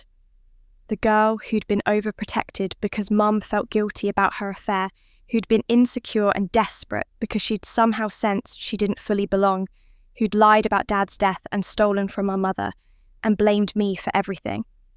Justice or mercy? The question hung in front of me like a door I had to choose whether to open. I looked at Emily, my half-sister who had tormented me for years, and I had to decide justice or mercy. I stood in that hallway looking at Frank Morrison, and I thought about Dad. About the man who'd known Emily wasn't his biological daughter, but had raised her anyway. Who'd loved her despite the pain her existence must have caused him. Who told me I was the backbone of the family, but had never once made Emily feel less than his daughter. Dad had chosen mercy, but he'd also hoped Emily would learn to stand on her own 2 feet. I want to try something else first, I said finally. Frank studied my face. What are you thinking? Give me a few minutes. I walked back into the living room. Emily was still sitting in the armchair, arms wrapped around herself. Mum had moved to the couch tissue, pressed to her face. They both looked up when I entered, and I saw fear in Emily's eyes. She knew I held her future in my hands. I sat down across from her and spoke directly, my voice calm and clear. Emily, you have 2 choices. I'm going to lay them both out, and you're going to pick one. Emily nodded mutely. Choice 1, I file a police report tonight. You'll be arrested for elder financial abuse and fraud. You'll likely serve 2 to 4 years in prison. You'll have a criminal record that will follow you for the rest of your life. Mum will probably lose this house because we won't be able to pay off the loan in time, but at least you'll face consequences for what you've done. Emily's face crumpled, but I held up my hand to stop her from speaking. Choice 2. You take full accountability, and I mean full Emily. No excuses, no playing victim, no blaming anyone else. Here's what that looks like. I counted off on my fingers as Frank moved back into the room, listening carefully. 1, you sign a notarized admission of wrongdoing. A legal document where you confess exactly what you did, misused a power of attorney, took out a fraudulent loan, endangered Mum's home. That document stays in Frank's possession. 2, I will pay off the loan to save Mum's house. But you will repay me every single cent over the next 5 years. We'll have a legal contract with a payment schedule. You'll pay me a minimum of $1,600 a month. If you miss a single payment, the admission of guilt goes to the police. Emily's eyes widened. $1,600 a month. How am I supposed to get a job? I said flatly. Which brings me to point 3. You move out of Mum's house immediately, within 1 week. You find your own apartment, pay your own rent, buy your own groceries. You stand on your own 2 feet for the first time in your life. 4. All financial support from Mum and me stops completely. No money for rent, no money for food, no money for emergencies. You handle your own life. 5. You enter mandatory therapy, a licensed therapist who specializes in family dynamics and psychological issues. You attend weekly for at least 1 year and you provide me with proof of attendance. I leaned forward, making sure Emily was looking directly at me. And 6. If you violate any single one of these terms, if you miss a payment, if you move back in with Mum, if you skip therapy, if you ask either of us for money, the admission of guilt goes straight to the police. You'll be prosecuted to the fullest extent of the law. Do you understand? Emily was shaking. You want me to suffer? No, I said, and I meant it. I want you to grow up. I want you to learn to take care of yourself instead of leeching off Mum. I want you to face the consequences of your actions instead of lying and blaming everyone else. I want you to become the person Dad hoped you could be. At the mention of Dad, Emily flinched. Dad loved you, Emily. Even knowing you weren't his biological daughter, he chose to raise you. He chose to call you his daughter. But he also worried that Mum was protecting you from ever learning to stand on your own. This is me stopping that cycle. Mum spoke up for the first time, her voice hoarse. Candice, is this really necessary? Can't we just... No, Mum, I said firmly. We can't just anything anymore. Emily has to face real consequences or she'll never change. And you have to stop enabling her or you'll lose everything Dad worked for. I turned back to Emily. You have 72 hours to decide. 3 days. At the end of those 3 days, you either sign Frank's contract and start living by these rules, or I go to the police. Your choice. Frank cleared his throat. I'll draft the admission of guilt and the repayment contract tonight. They'll be ready for signature on Monday morning. What if I can't find a job? Emily asked, her voice small. Then you work 2 part-time jobs. You serve coffee, you wait tables, you deliver pizzas. I don't care what you do, but you figure it out. That's what adults do, Emily. They figure it out. And what if I can't afford an apartment in 3 days? Then you rent a room in someone's house. You go on Craigslist. You ask friends if they know of anyone looking for a roommate. Again, you figure it out. I'm not doing it for you. Mom's not doing it for you. This is your problem to solve. Emily looked at Mum with desperate, pleading eyes. Mum, you can't let her do this to me. Mum looked at Emily for a long moment, and I saw the struggle on her face. Every instinct in her wanted to protect Emily, to soften the blow, to make it easier. But then, she looked at the loan documents on the coffee table at the house that was about to be foreclosed on, at the wreckage of the family she'd created through years of misguided overprotection. Candice is right, Mum said quietly, and Emily's face went white. I've been protecting you from consequences your whole life, and look where it's gotten us. You need to do this, Emily. You need to prove you can stand on your own. Emily looked between us, seeing no escape route, no one rushing in to save her. For the first time in her life, she was completely alone with her choices. 72 hours, I repeated, starting now. After 3 agonizing days, Emily signed. But I knew this was just the beginning of a much longer journey. Those 3 days had been the longest of my life. I'd waited, half expecting Emily to run, to disappear, to do anything except show up and sign those contracts. But on Monday morning at 9 o'clock, Emily had walked into Frank Morrison's office. She'd signed the admission of guilt. She'd signed the repayment contract. Her hand had shaken so badly, the signature was barely legible, but it was legal and binding. That same day, I transferred $97,400 from my savings account to Blackstone Capital Holdings. My down payment fund gone. The money I'd been saving for my own future used to clean up Emily's mess one more time. But this time was different. This time, Emily would pay me back. Every cent. By Wednesday, Emily had moved out. She'd found a room in a house 30 minutes away, sharing with 2 other women. I knew because Frank had verified the address as part of the contract terms. By Friday, she'd gotten a job at a coffee shop downtown. $6 an hour plus tips. And then I hadn't heard from her for 3 months. I'd received the payments though. $500 on the 1st of January, right on schedule. 500 more on February 1st, then March 1st. She was paying what she could afford while making minimum wage, and I'd adjusted the contract accordingly, better to receive consistent smaller payments than demand more and have her default. Mum gave me updates occasionally. Emily was attending therapy every Wednesday. She'd gotten her own library card and was cooking from recipes she found online. She'd stopped drinking wine for breakfast. Small steps, but steps forward. I'd stayed guarded. I'd seen Emily try to change before, seen her promise to do better only to fall back into old patterns the moment things got hard. I wasn't going to let myself hope until I saw sustained change over months, maybe years. Then came the phone call. It was a Tuesday night in early March, and I was already in bed or reading when my phone rang at 11. Emily's name on the screen.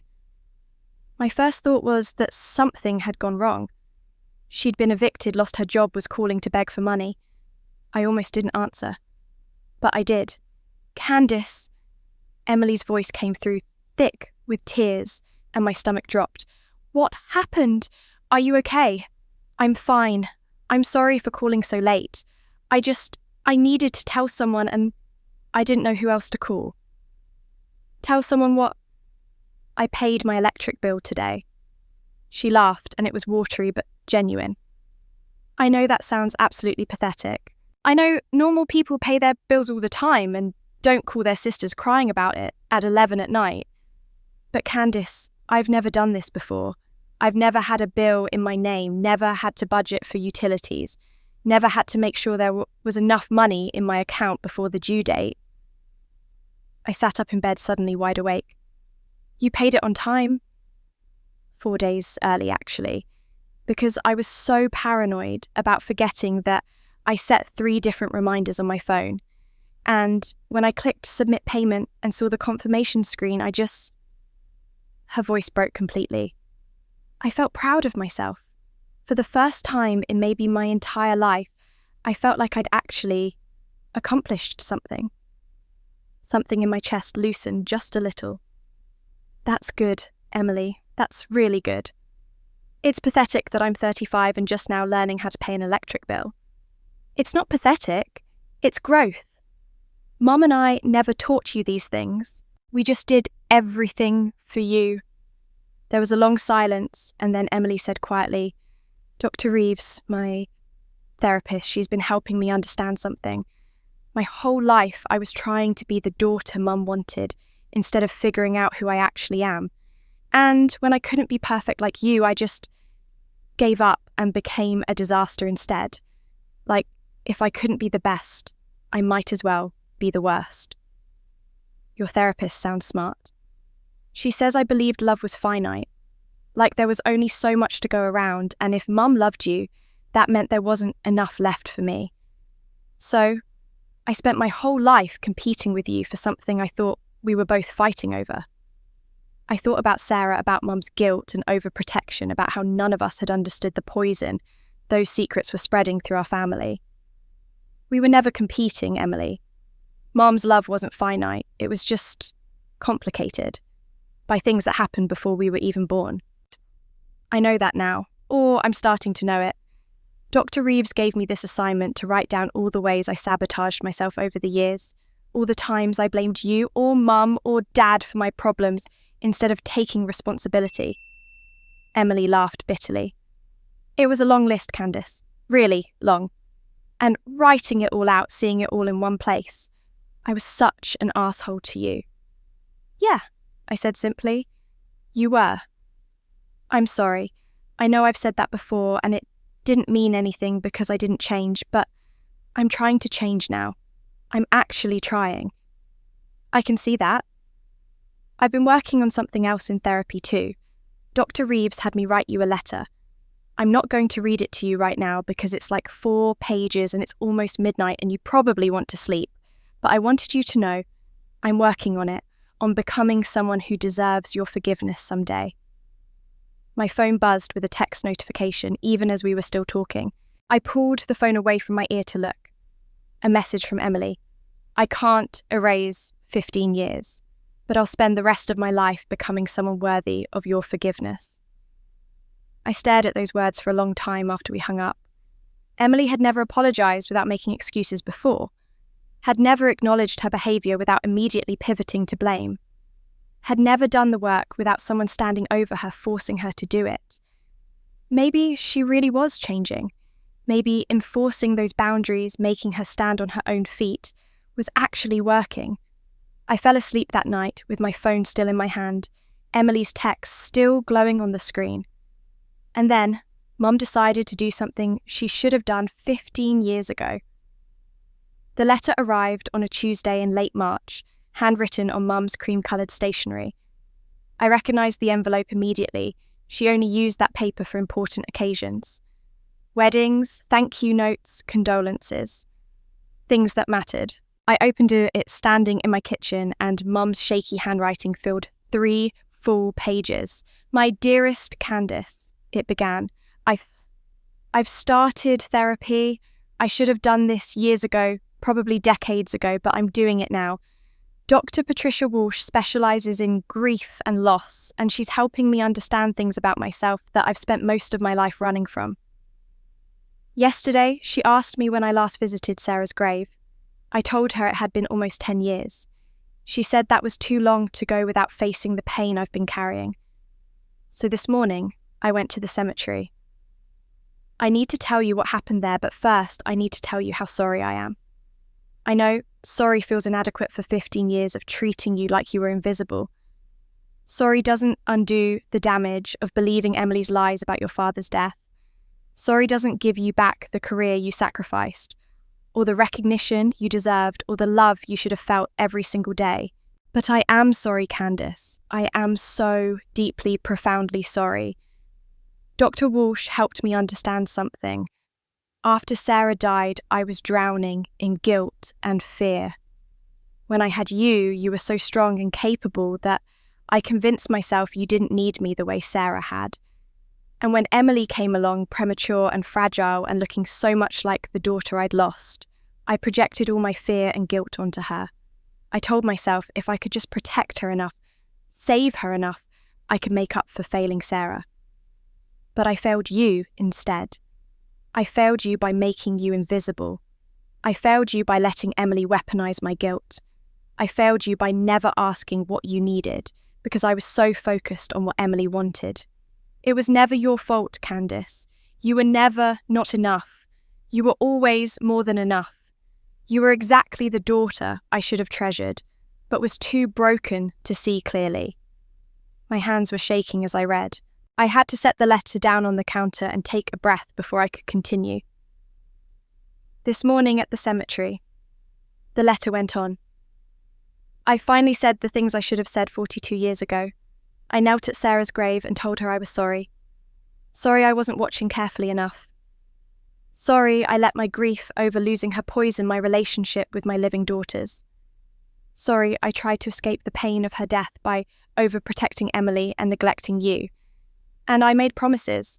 To Sarah, to myself, to you, even though you weren't there. I promised I would attend therapy every week for as long as it takes to heal from this properly. Dr. Walsh says grief doesn't have a timeline, but avoiding it only makes it worse. I've been avoiding it for 42 years. It's time to face it. I promised I would honour Sarah's birthday every year from now on, May 15th. She would have been 48 this year. I want to teach you and Emily about your sister, not the idealised saint I made her in my head, but the real girl she was. Mischievous and creative and stubborn. You both should know her. And I promised I would never shield anyone from the consequences of their actions again, no matter who they are or how much I love them. Emily needed to face real consequences to grow up. You needed me to believe you about your father's death. Both of you deserved a mother who had the courage to face hard truths instead of hiding from them. I'm trying to become that mother now. I know I can't undo the past, but I can commit to doing better in the future. All my love, Mum. I read the letter 3 times, tears streaming down my face by the end. This was what I'd needed to hear. Not just sorry, but understanding. Not just regret, but commitment to change. Not just words, but action therapy, honouring Sarah setting new boundaries. I called Mum that afternoon. I got your letter. Oh. Mum's voice was tentative. I wasn't sure if I should have mailed it, or waited to talk in person, or... It was perfect, Mum. Thank you. Silence, and then Mum started crying. I don't deserve your forgiveness. Maybe not, but you're doing the work to earn it. That's what matters now. We talked for an hour. Mum told me about her therapy sessions, about how hard it was to excavate 42 years of buried grief. She told me about kneeling at Sarah's grave and finally saying goodbye to the 6-year-old daughter she'd been clinging to like a ghost. She told me about the promises she'd made, and then she told me about what she'd found. When I was kneeling there, Mum said, her voice quiet, I noticed something tucked under the edge of Sarah's headstone. At first, I thought it was trash, just some paper that had blown there. But when I pulled it out, I saw it was an envelope. Old and weathered, but protected enough by the stone that it was still intact. It's an envelope with my name on it in your father's handwriting. My heart stopped. Dad left you a letter at Sarah's grave. Apparently years ago. The paper is so old and faded, I think he must have left it there shortly before he died, maybe even the last time he visited the cemetery. The envelope says, for Carol, when you're ready. Have you opened it? Not yet. I wanted to, but Dr. Walsh suggested I wait until our next session. She said whatever's in there is probably important, and I should have support when I read it. Mum paused. Candice, I think your father knew. I think he knew I'd been avoiding Sarah's grave, and he left that letter there because he knew someday I'd have to face what happened. And when I did, I'd need to hear from him. What do you think it says? I don't know, but I'm scared to find out. But the cemetery visit revealed one more surprise, an old envelope tucked under Sarah's headstone. Mum called me 5 days later on a Sunday afternoon. I read it, she said without preamble. I read your father's letter. Dr. Walsh was there with me. I need to read it to you. Okay, I said, settling onto my couch and pulling a blanket around myself like armour. Mum's voice was thick with tears, but she read steadily. Dear Carol, I know you will come here someday when you're strong enough to face losing Sarah. When you find this letter, it means you finally allowed yourself to grieve properly. I'm proud of you for that. First, I want you to know that I never blamed you for Sarah's death. You had to care for your dying sister. You were torn between 2 people you loved, both of whom needed you desperately. What happened to Sarah was a tragic accident. It was not your fault. You need to forgive yourself, my love. Sarah would want you to forgive yourself. Mum had to stop reading, her voice breaking completely. I waited, my own tears falling silently. After a moment, she continued. Second, I need to tell you about Emily. I know you've carried guilt about David for all these years. I want you to know that I forgave you long ago. I understood what you were going through. We were both drowning in grief after Sarah died. Our marriage was falling apart. You were desperate for connection, for something that didn't hurt, and David was there offering comfort. My chest tightened. This was Dad speaking from beyond the grave, absolving Mum of the affair that had produced Emily. I chose to stay. Mum read Dad's words flowing through her voice. I chose to raise Emily as my daughter because I loved you, and because Emily was innocent in all of this. She didn't ask to be born from pain and confusion. She deserved a father who would love her without reservation. And I did love her, Carol. I truly did. But I won't lie and say it was always easy. Sometimes when I looked at Emily, I remembered that dark time in our marriage. Sometimes I felt sad not because of Emily herself, but because of what she represented, our failure to hold each other up when we needed it most. I tried never to let Emily see that sadness, but I worry she sensed it anyway. Children are perceptive that way. What worries me most, though, is not Emily, It's Candice. My breath caught. Mum paused, and I heard her crying on the other end of the line. Please, keep reading, Mum. I've watched you overprotect Emily because of your guilt about David and about Sarah, Mum read. I've watched you pour all your anxiety and fear into keeping Emily safe. And I've watched Candice become invisible in the process. Candice is strong and capable and independent, all wonderful qualities. But Carol, she needs you too. She needs to be seen and valued and loved, not just relied upon. Don't let your guilt about Sarah and David hurt Candice. She's done nothing to deserve being overlooked. Both our daughters deserve equal love. Not identical love, they're different people with different needs, but equal in value, equal in attention, equal in your heart. I won't live forever, Carol. My heart is failing and we both know it.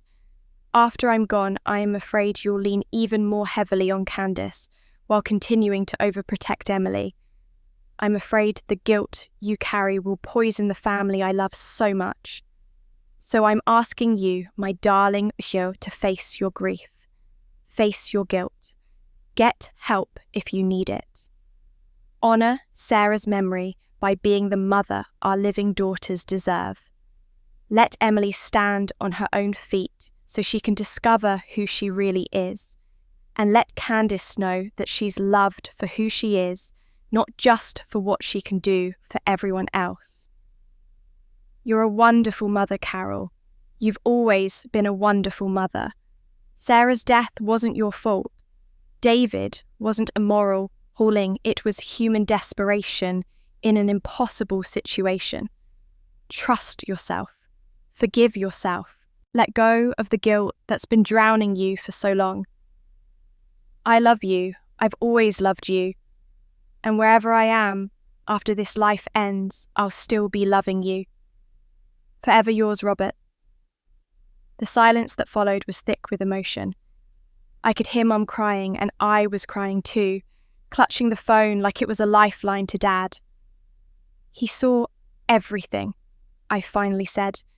He knew what was happening. He did, Mum whispered. He saw it all and he tried to warn me and I didn't listen. Not until it was too late. Not until I'd already hurt you for 15 years. But he also forgave you, I said. He forgave you for David, for Emily, for all of it. He loved you anyway. He did. Mum was quiet for a moment. Candice, your father was the best man I ever knew, and you're more like him than you know. You have his kindness, his strength, his ability to forgive when you have every right to stay angry. I'm not there yet, Mum. I'm not ready to say everything is forgiven and forgotten. I know, and I don't expect you to be. But Candice, your father left that letter at Sarah's grave because he wanted me to find it when I was ready to heal. And I think he'd want me to share it with you for the same reason. So you could know that he saw you. He valued you. He loved you exactly as you were. I closed my eyes imagining Dad at Sarah's grave 15 years ago, knowing his heart was failing, leaving a letter for a wife he knew would need to hear his voice again someday, planning for our healing even after his death. When Mum shared this letter with me, I finally understood what I needed to do. Can you come over? Mum asked after a long silence. I need to tell you the rest. About Emily. Your father gave me permission in that letter and I can't keep hiding from it anymore. I drove to Mum's house in a daze, Dad's words still echoing in my head. Sometimes when I looked at Emily, I remembered that dark time in our marriage. Emily was innocent in all of this. Both our daughters deserve equal love. Mum was waiting on the porch when I arrived, like she couldn't bear to be inside with her secrets anymore. We sat on the porch swing, the same one Dad had hung 30 years ago, and Mum took my hand. I tried to tell you this back in November, she said, right before Frank arrived with the loan documents. But I got interrupted, and then everything spiraled and I told myself I wasn't ready. But your father's letter, he wanted me to face this. He wanted me to stop letting guilt poison our family. I'm listening. I said quietly. Mum took a shaky breath. After Sarah died, your father and I almost didn't survive it as a couple. We were both drowning in grief, but we couldn't reach each other. Every time I looked at him, I saw accusation in his eyes, even though he swears in that letter he never blamed me. Every time he looked at me, I felt like he was seeing the mother who'd let their daughter die. She paused, squeezing my hand tighter. We went to counselling, but it wasn't enough. We were living in the same house, but barely speaking. Robert threw himself into work. I threw myself into caring for my dying sister. We were like ghosts haunting our own marriage. And then I met David Mitchell, the name from Emily's revelation, the man whose letters Emily had found in the attic. He was my sister Linda's hospice nurse, Mum continued. He was kind and patient and present in a way Robert couldn't be anymore. He listened when I talked about Sarah. He didn't flinch away from my pain, and I was so desperate for someone who could hold my grief without breaking. Her voice cracked. I had an affair, Candace, for 3 months while Linda was dying. It was wrong and selfish, and I'm not making excuses for it. But I was drowning, and David was the only thing keeping my head above water. And you got pregnant, I said. I didn't mean to. I was on birth control, but nothing is perfect, and... Mum wiped her eyes. When I found out I was pregnant, I had to tell Robert the truth. I couldn't let him believe the baby was his when she might not be. I expected him to leave me. I deserved for him to leave me. But he didn't. He didn't. He was devastated and angry and hurt. But he was also... God, Candace, he was so much better than I deserved. He said we'd already lost one daughter, and he wasn't going to lose our marriage too. He said he'd raise the baby as his own, no matter whose biological daughter she was. He said the baby was innocent and deserved a father who would love her. I thought about Dad holding baby Emily in the hospital photos I'd seen growing up. The way he'd looked at her with tenderness mixed with something I'd never been able to identify. Now I understood. It was love wrestling with pain. Did you ever know for sure, I asked, that Emily was David's and not Dad's? We had her tested when she was 2. Robert insisted we know the truth so we could tell her someday if we needed to. The results confirmed she was David's biological daughter. Mum's voice was barely above a whisper. We put the results in a sealed envelope and locked them away. We agreed to raise her as ours, equally loved, no different from you. And your father kept that promise, Candace. He really did love Emily. But it hurt him. Not Emily herself. Never Emily. But what she represented, my betrayal, our broken marriage, that dark time when we almost lost everything. He worked so hard to get past it, and he mostly did. But sometimes I'd catch him looking at Emily with this sadness, and I knew he was remembering. And Emily sensed it. I said, thinking about Emily's words that day, the way Dad looked at me, sad distant. Children always know when something is off, even if they can't articulate it. Emily knew your father's love for her was complicated in a way his love for you wasn't. And I think she's been trying to make up for that her whole life, trying to prove she deserved to be in this family. So you overcompensated. I felt so guilty. Mum said, tears streaming freely now. Guilty about the affair, guilty about bringing Emily into the world from such a broken place, guilty that my choices meant she'd never feel quite secure in her father's love. I thought if I just protected her enough, praised her enough, gave her enough attention, I could make up for it. I could erase my sin. But you couldn't erase it. You just buried it, and it poisoned and everything. Yes. Mum looked at me with red, swollen eyes. I hurt you to protect Emily from pain I'd caused. I made you invisible to make her feel visible. I let her get away with the terrible behaviour because I felt like I owed her something, and your father saw it happening and tried to warn me, and I didn't listen. We sat in silence for a long moment, the porch swing creaking gently.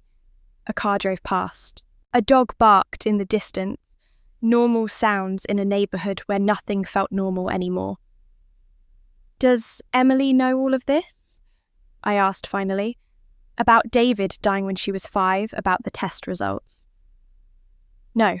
She found the letters from David, so she knows about the affair and suspects the truth about her parentage. But I never told her the details. Never told her that your father knew all along and chose to raise her anyway. Never told her how much he struggled with it, but loved her through it." "She should know," I said. "She should know that Dad chose her, that he fought through his pain to love her genuinely. And there's one more thing," Mum said, reaching into her pocket and pulling out a folded document. "Your father left something that explains everything a second will."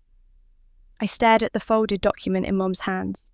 The paper was thick, official-looking, with a notary seal, visible even from where I sat. "What do you mean a second will?" I asked. A codicil technically, a supplement to his original will. Frank Morrison has been holding it for 15 years, waiting for certain conditions to be met before he could reveal it." Mum's hands trembled as she held the document. The conditions were very specific. Robert wrote them himself. She unfolded the paper and I could see Dad's signature at the bottom, along with Frank's witness signature, and a notary stamp dated 6 months before Dad died. "Frank called me last week," Mum said, "after I told him about finding the letter at Sarah's grave and deciding to tell you about Emily. He said the conditions had finally been met, and he needed to bring this to us." "What conditions?" Mum's voice was steady as she read the document's preamble. "This codicil shall become active and enforceable only when both of the following conditions have been satisfied. 1. The truth regarding Emily's biological parentage has been disclosed to all parties. 2. Circumstances have arisen whereby Candice Harper requires legal protection of her rights and interests within the family estate." My heart was pounding. Dad had known. He'd known that someday the truth would come out and he'd planned for it. Mum continued reading, her voice breaking slightly. "To my beloved daughter, Candice, if you are reading this document, it means the truth about Emily has finally been revealed. I'm sorry you had to learn about it, and I'm sorry for any pain this knowledge has caused you. But I want you to know something important. You have been the backbone of this family since you were old enough to understand what family meant. You have sacrificed your own dreams and opportunities to care for your mother and sister. You have given endlessly without asking for anything in return. You have been overlooked and underappreciated, and that breaks my heart.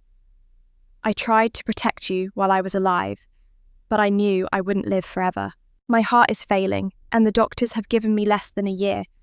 So I'm protecting you the only way I can now by ensuring you have security and independence no matter what happens after I'm gone." Mum had to stop reading. She handed me the document with shaking hands. "You should read the rest yourself." I took the paper and my eyes found where Mum had left off. "Therefore, I hereby decree the following. The family home at 847 Maple Street, currently jointly owned by myself and my wife, Carol Harper, shall pass entirely to Candice Harper upon my death. Carol shall retain the right to live in the home for the remainder of her life, but the property ownership belongs solely to Candice. Emily Harper Mitchell shall not inherit any portion of the family home. This is not a punishment, but a recognition that Emily requires a different kind of support to thrive. I have therefore established a separate education trust in Emily's name containing $50,000 to be used exclusively for college tuition, vocational training, or other educational purposes. This trust will provide Emily with the tools to build her own independence, which is what she truly needs. To my wife Carol, I know you will want to protest this arrangement. You will want to divide everything equally, but my darling, equal division is not always equitable. Candice has given far more than she has received. Emily has received far more than she has given. This imbalance must be corrected, or it will destroy both of them. Let Emily learn to stand on her own feet. Let Candice finally have something that is hers alone, that cannot be taken or shared or diminished by family obligation. This is not cruelty. This is love.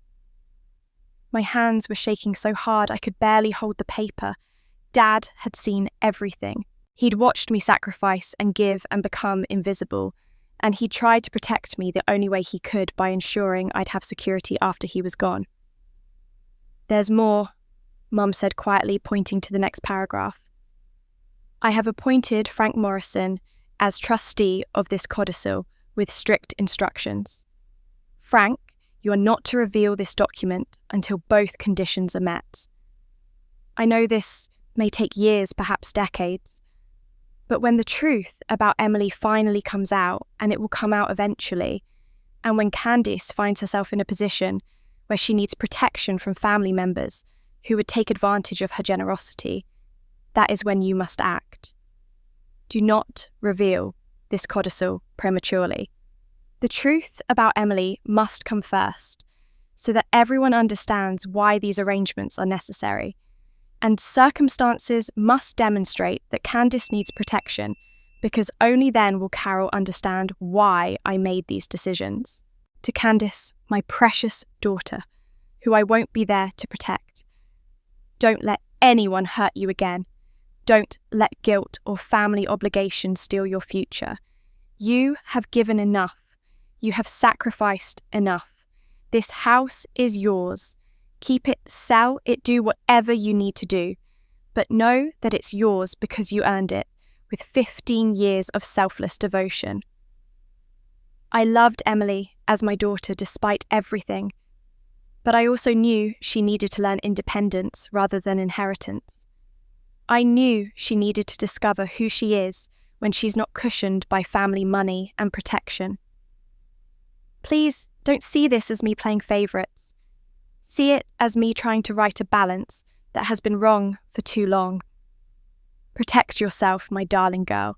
You've earned that right. With all my love, Dad, I couldn't see the paper anymore through my tears. Dad had done this. He'd created a legal protection for me, knowing that after he died, I'd become even more invisible, even more exploited. He'd known the truth about Emily would eventually surface, and he'd prepared for that day by ensuring I'd have something solid to stand on. When did Frank tell you about this? I asked. Oh, last week, when I called him after finding the letter at Sarah's grave. I told him I was finally ready to tell you about Emily, about David, all of it. He said that satisfied the first condition. And then I mentioned the loan Emily had taken out the fraud, the way you'd paid it off to save the house. He said that satisfied the second condition, you needed protection. So he scheduled a meeting for this weekend to present the codicil officially. This weekend?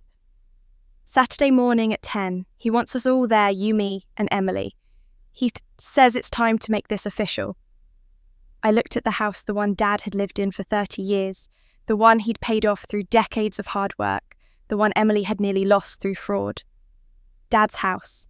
And now, according to this document, my house. Mum, I paid off that loan, I said. I paid $97,000 to save this house. Does that mean it means your father's protection came too late to prevent Emily's crime, but just in time to ensure you didn't sacrifice for nothing? Mum's voice was firm despite her tears. This house is legally yours, Candice. You saved it with your own money. Your father made sure it would belong to you, and Emily will have her education trust, which is more than she deserves after what she did, but your father wanted to give her a chance to build something on her own.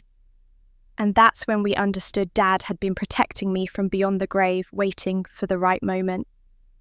1 year later, Thanksgiving looked completely different. I stood in my own kitchen, not Mum's kitchen, but my kitchen in my home that I'd bought with my own money, and watched through the window as autumn leaves drifted past. The house was a cozy craftsman bungalow with 3 bedrooms, updated appliances, and a backyard with mature maple trees. It was mine. Completely, legally, joyfully mine. After Frank Morrison had officially transferred ownership of Mum's house to me per Dad's codicil, I'd made a decision. I let Mum stay there. It was her home filled with memories of Dad. But I used my savings to buy this place. A fresh start, a home with no ghosts, no complicated history, just possibility. The doorbell rang at 2:00. Emily stood there with a pie in her hands and a nervous smile. She looked different, healthier. Her hair was cut in a practical bob, she wore simple jeans and a sweater, and behind her stood Marcus, Mrs. Chen's nephew, a high school teacher she'd been dating for 4 months. "I made apple pie," Emily said, "from scratch using Dad's recipe. It might not be as good as yours, but I tried." I took the pie. The lattice crust was uneven, one side slightly burned, but it smelled like cinnamon and love. "It's perfect. Come in." Emily stepped inside and looked around with wonder. "Your house is beautiful, Candice." "Thank you." A year ago, her compliments would have felt loaded with resentment. Now they felt genuine. She lingered in the entryway. "I wanted to tell you before everyone else gets here. I made my last payment this morning, $7,200. I paid off the full amount from this first year." "Emily, the contract said 5 years." "I know, but I got promoted to assistant manager last month. And Marcus and I split rent now, so my expenses went down. I wanted to show you I'm serious about changing." She met my eyes. "I know I still owe you $90,000 more for the loan. That'll take years, but this first part I did it." "I'm proud of you," I said, and meant it. Mum arrived next, with Mrs. Chen both carrying dishes. Mum looked lighter, somehow less burdened. She'd been in therapy every week for a year. She hugged me at the door and whispered, "Thank you for hosting. Thank you for giving us another chance." Over the next hour, guests filled my small house. Frank Morrison and his wife brought wine. The Johnsons and Petersons arrived with side dishes. Martha from church brought her famous cranberry sauce.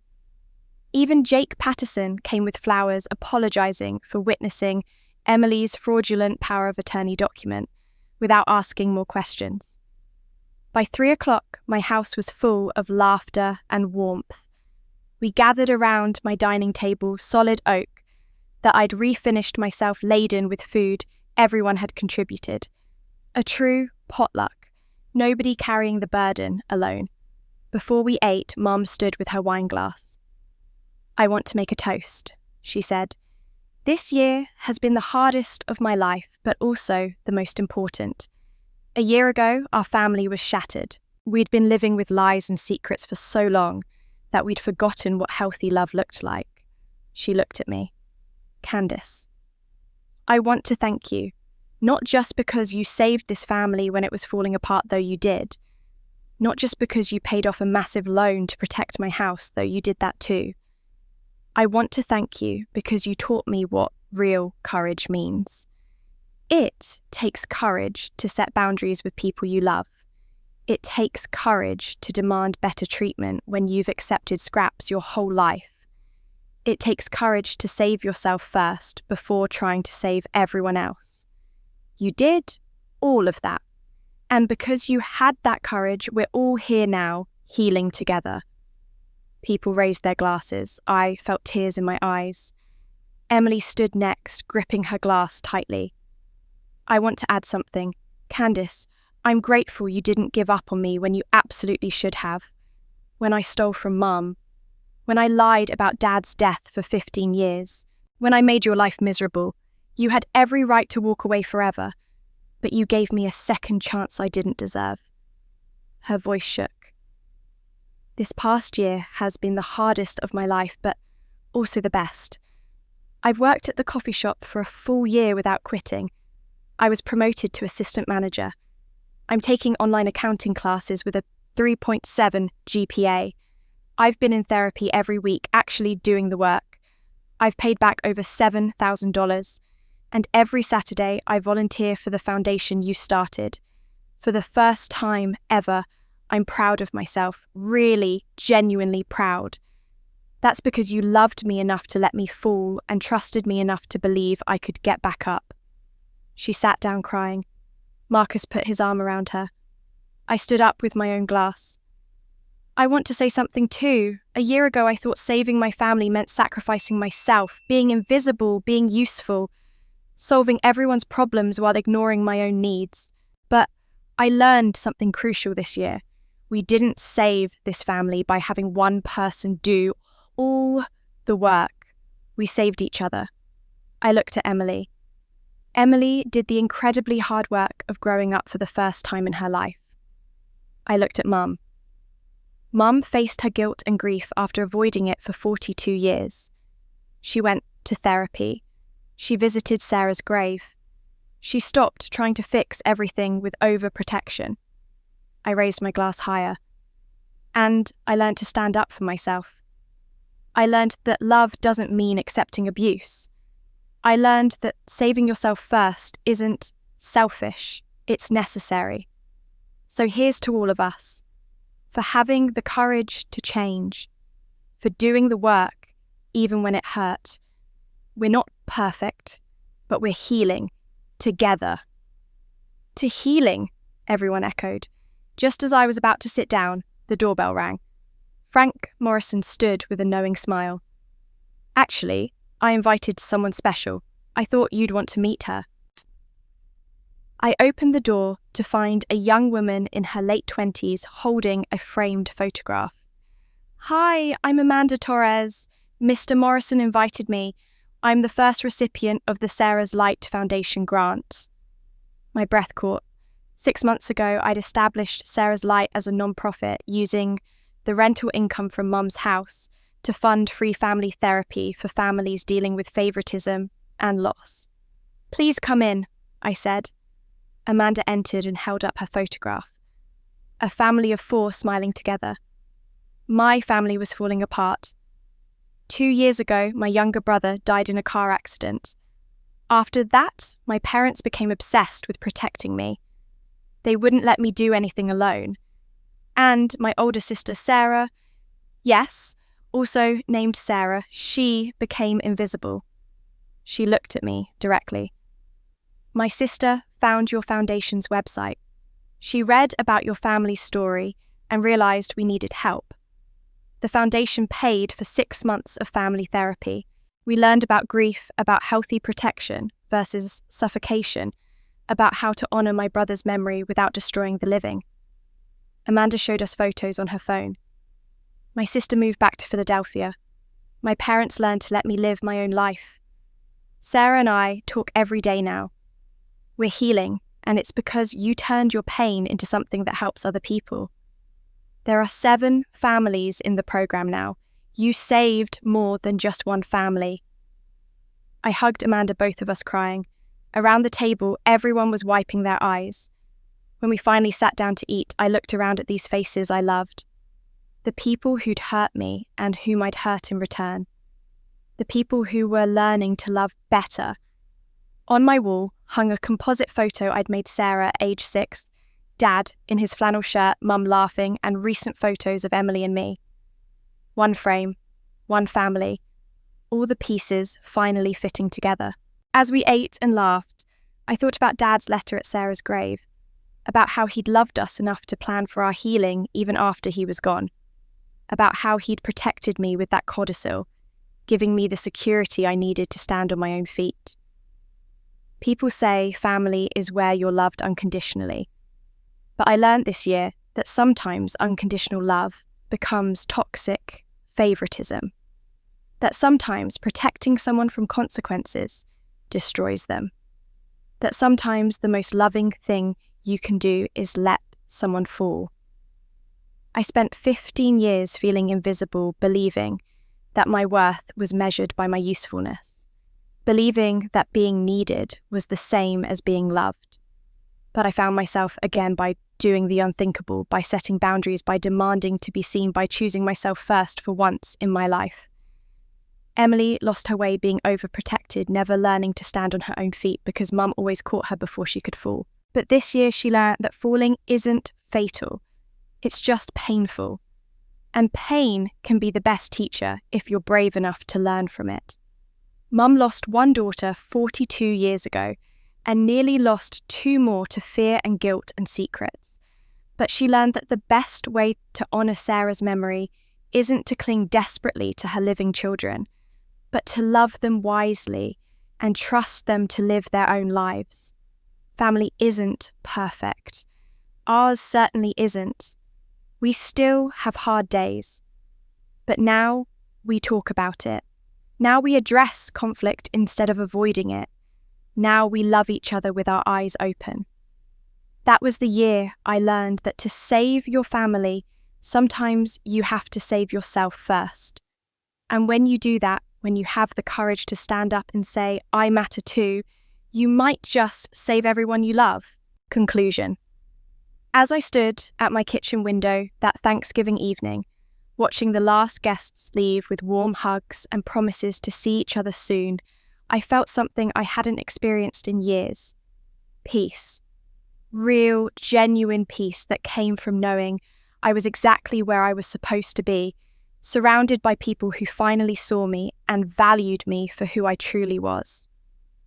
Amanda Torres had stayed late helping clean up alongside Emily and Mum. Before she left, Amanda pulled me aside and showed me something on her phone. I started a blog about our experience, she said, scrolling to a website called Sisters in the Shadow. I'm writing about what it's like to be the invisible sibling. Candice, I've gotten over 300 messages in just 2 weeks. 300 women saying they're living the exact same story.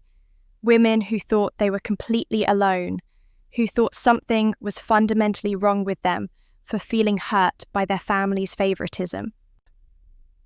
She looked at me with intensity. Your story matters. Not just for our family, but for all these families out there trapped in the same toxic patterns, suffering in silence. Have you thought about sharing it more widely? I hadn't actually. But that night, after everyone left, I sat down at my computer and started writing.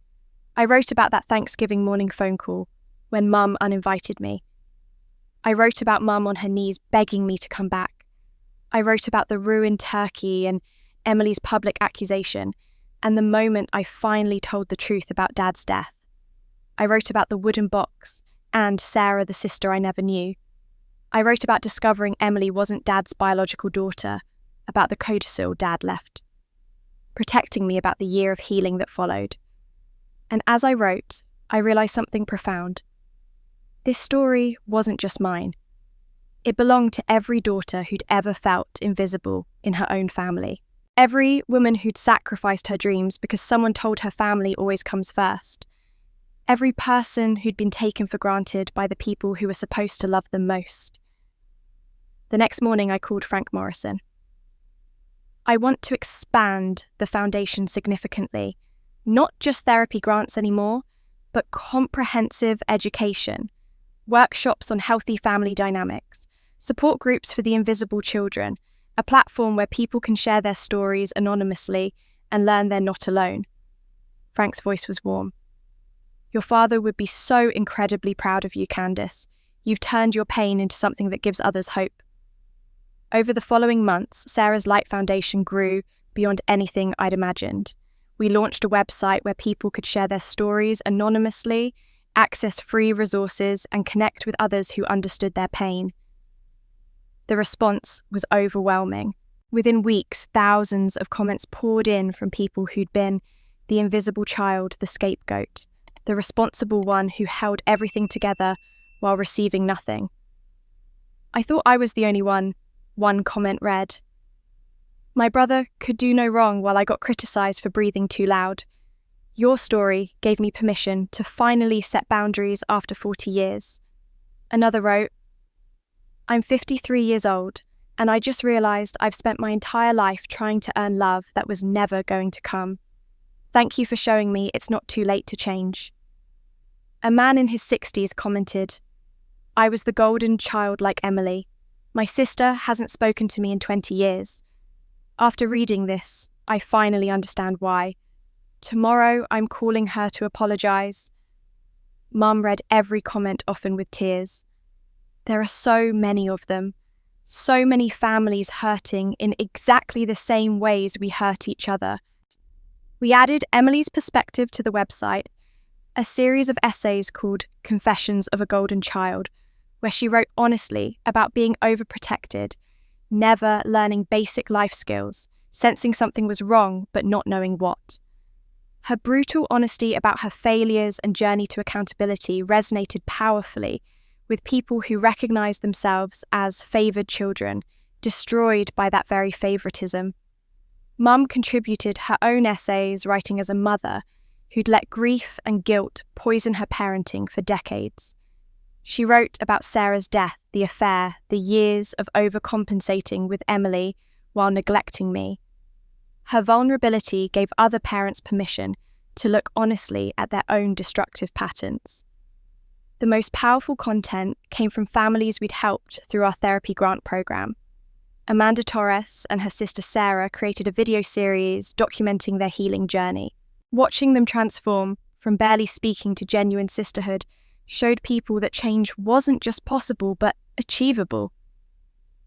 A year and a half after that terrible Thanksgiving, I stood on a stage at a community centre in Philadelphia. We were hosting our first live event, a panel discussion, about family favouritism and healing. The room was packed with over 200 people. Mum, Emily and I sat on the panel together, along with Amanda and her sister Sarah and Dr. Patricia Walsh. For 90 minutes we answered questions and shared our story in all its messy, painful, hopeful truth. We didn't sugarcoat anything. At the end, something remarkable happened. A woman in her 40s stood up, voice shaking. "My daughter is Candice. I'm Carol. I didn't realise what I'd been doing until tonight. Tomorrow, I'm calling a therapist. And then, I'm calling my daughter to apologise for the first time." Another woman stood, tears streaming. "I'm Emily. I'm the golden child who's actually miserable and doesn't know how to function. My parents still do everything for me, and I'm 32. This gave me hope that I can change." One by one, people stood and shared which role they recognised. The invisible children, the golden children, the parents who'd let trauma dictate their parenting, the siblings torn apart by unequal treatment. As I looked around that room full of people finding their stories reflected back, finding permission to name their pain and seek healing, I understood something profound. Our suffering hadn't been meaningless. Our family's dysfunction and the hard work of healing from it had become a roadmap for others walking the same difficult path. Dad had been right. I was the backbone of this family, but not because I sacrificed myself endlessly, because I had the courage to stop sacrificing, to demand better, to save myself first so I could help save everyone else. Now, if our story has resonated with you, if you've seen yourself in Candice or Emily or Carol, if you've recognised your own family's toxic patterns, I hope you'll do something meaningful for yourself today. Maybe it's calling a therapist. Maybe it's having an honest conversation with a family member. Maybe it's just acknowledging that your feelings are valid, that being hurt by favouritism doesn't make you weak or selfish. If you found value in this story, please subscribe to this channel right now. Your subscription helps us reach more people who desperately need to hear they're not alone, that their pain is valid, that healing is genuinely possible even after decades of hurt. It tells the algorithm to share this story with others suffering in silence. Please share your own experience in the comments below. Tell us which character you related to most. Were you the invisible child, like Candice, always giving but never receiving recognition? Were you the golden child, like Emily, overprotected until you couldn't function independently? Or were you the parent, like Carol, letting unresolved trauma create toxic patterns you're only now recognising? Share what helped you start healing or what you're still struggling with. Be honest. Be vulnerable. Your story matters just as much as ours. By sharing it, you might give someone else the permission they desperately need to start their own healing journey. You might help someone feel less alone today. I read every comment, and so do thousands of others walking this same path. If someone in your life needs to hear this story, if you know a family trapped in these patterns, please share this video. Sometimes we can't see our own dysfunction until we see it reflected in someone else's story. Sometimes the most loving thing we can do is show someone they're not alone, and that change is possible. Hit that like button if this story moved you, challenged your thinking, or made you reconsider family dynamics you'd accepted as normal. The more engagement this video gets, the more people we can reach with this message of hope and healing. Every comment, every share helps another invisible child find their voice and worth. You're not just engaging with content, you're participating in a movement toward healthier families. The invisible children deserve to finally be seen and valued for who they are, not what they can do for others. The golden children deserve to learn real independence, to discover who they are beyond their parents' protection. The parents trapped by guilt and trauma deserve to forgive themselves and do genuinely better. Healing is possible. Real, lasting change is possible. You're not too old, it's not too late, and you're absolutely not alone. Thank you for taking this entire journey with us from that terrible Thanksgiving to this moment of healing and hope. Thank you for having the courage to look honestly at family dynamics. So many prefer to ignore because facing them is too painful. Thank you for believing you deserve better treatment, because you absolutely do. You deserve to be seen. You deserve to be valued. You deserve to matter to the people who claim to love you. Subscribe to this channel so you don't miss future stories about families who found their way from dysfunction to healing, from pain to purpose, from brokenness to wholeness. Every family has a story worth telling, and every story has the power to help someone else find their way home to themselves and healthier relationships. Remember the most important lesson I learned that transformative year. To save your family, sometimes you have to save yourself first. Your healing matters. Your story matters. You matter. Thank you for listening to my story with an open heart, and I'll see you in the next one.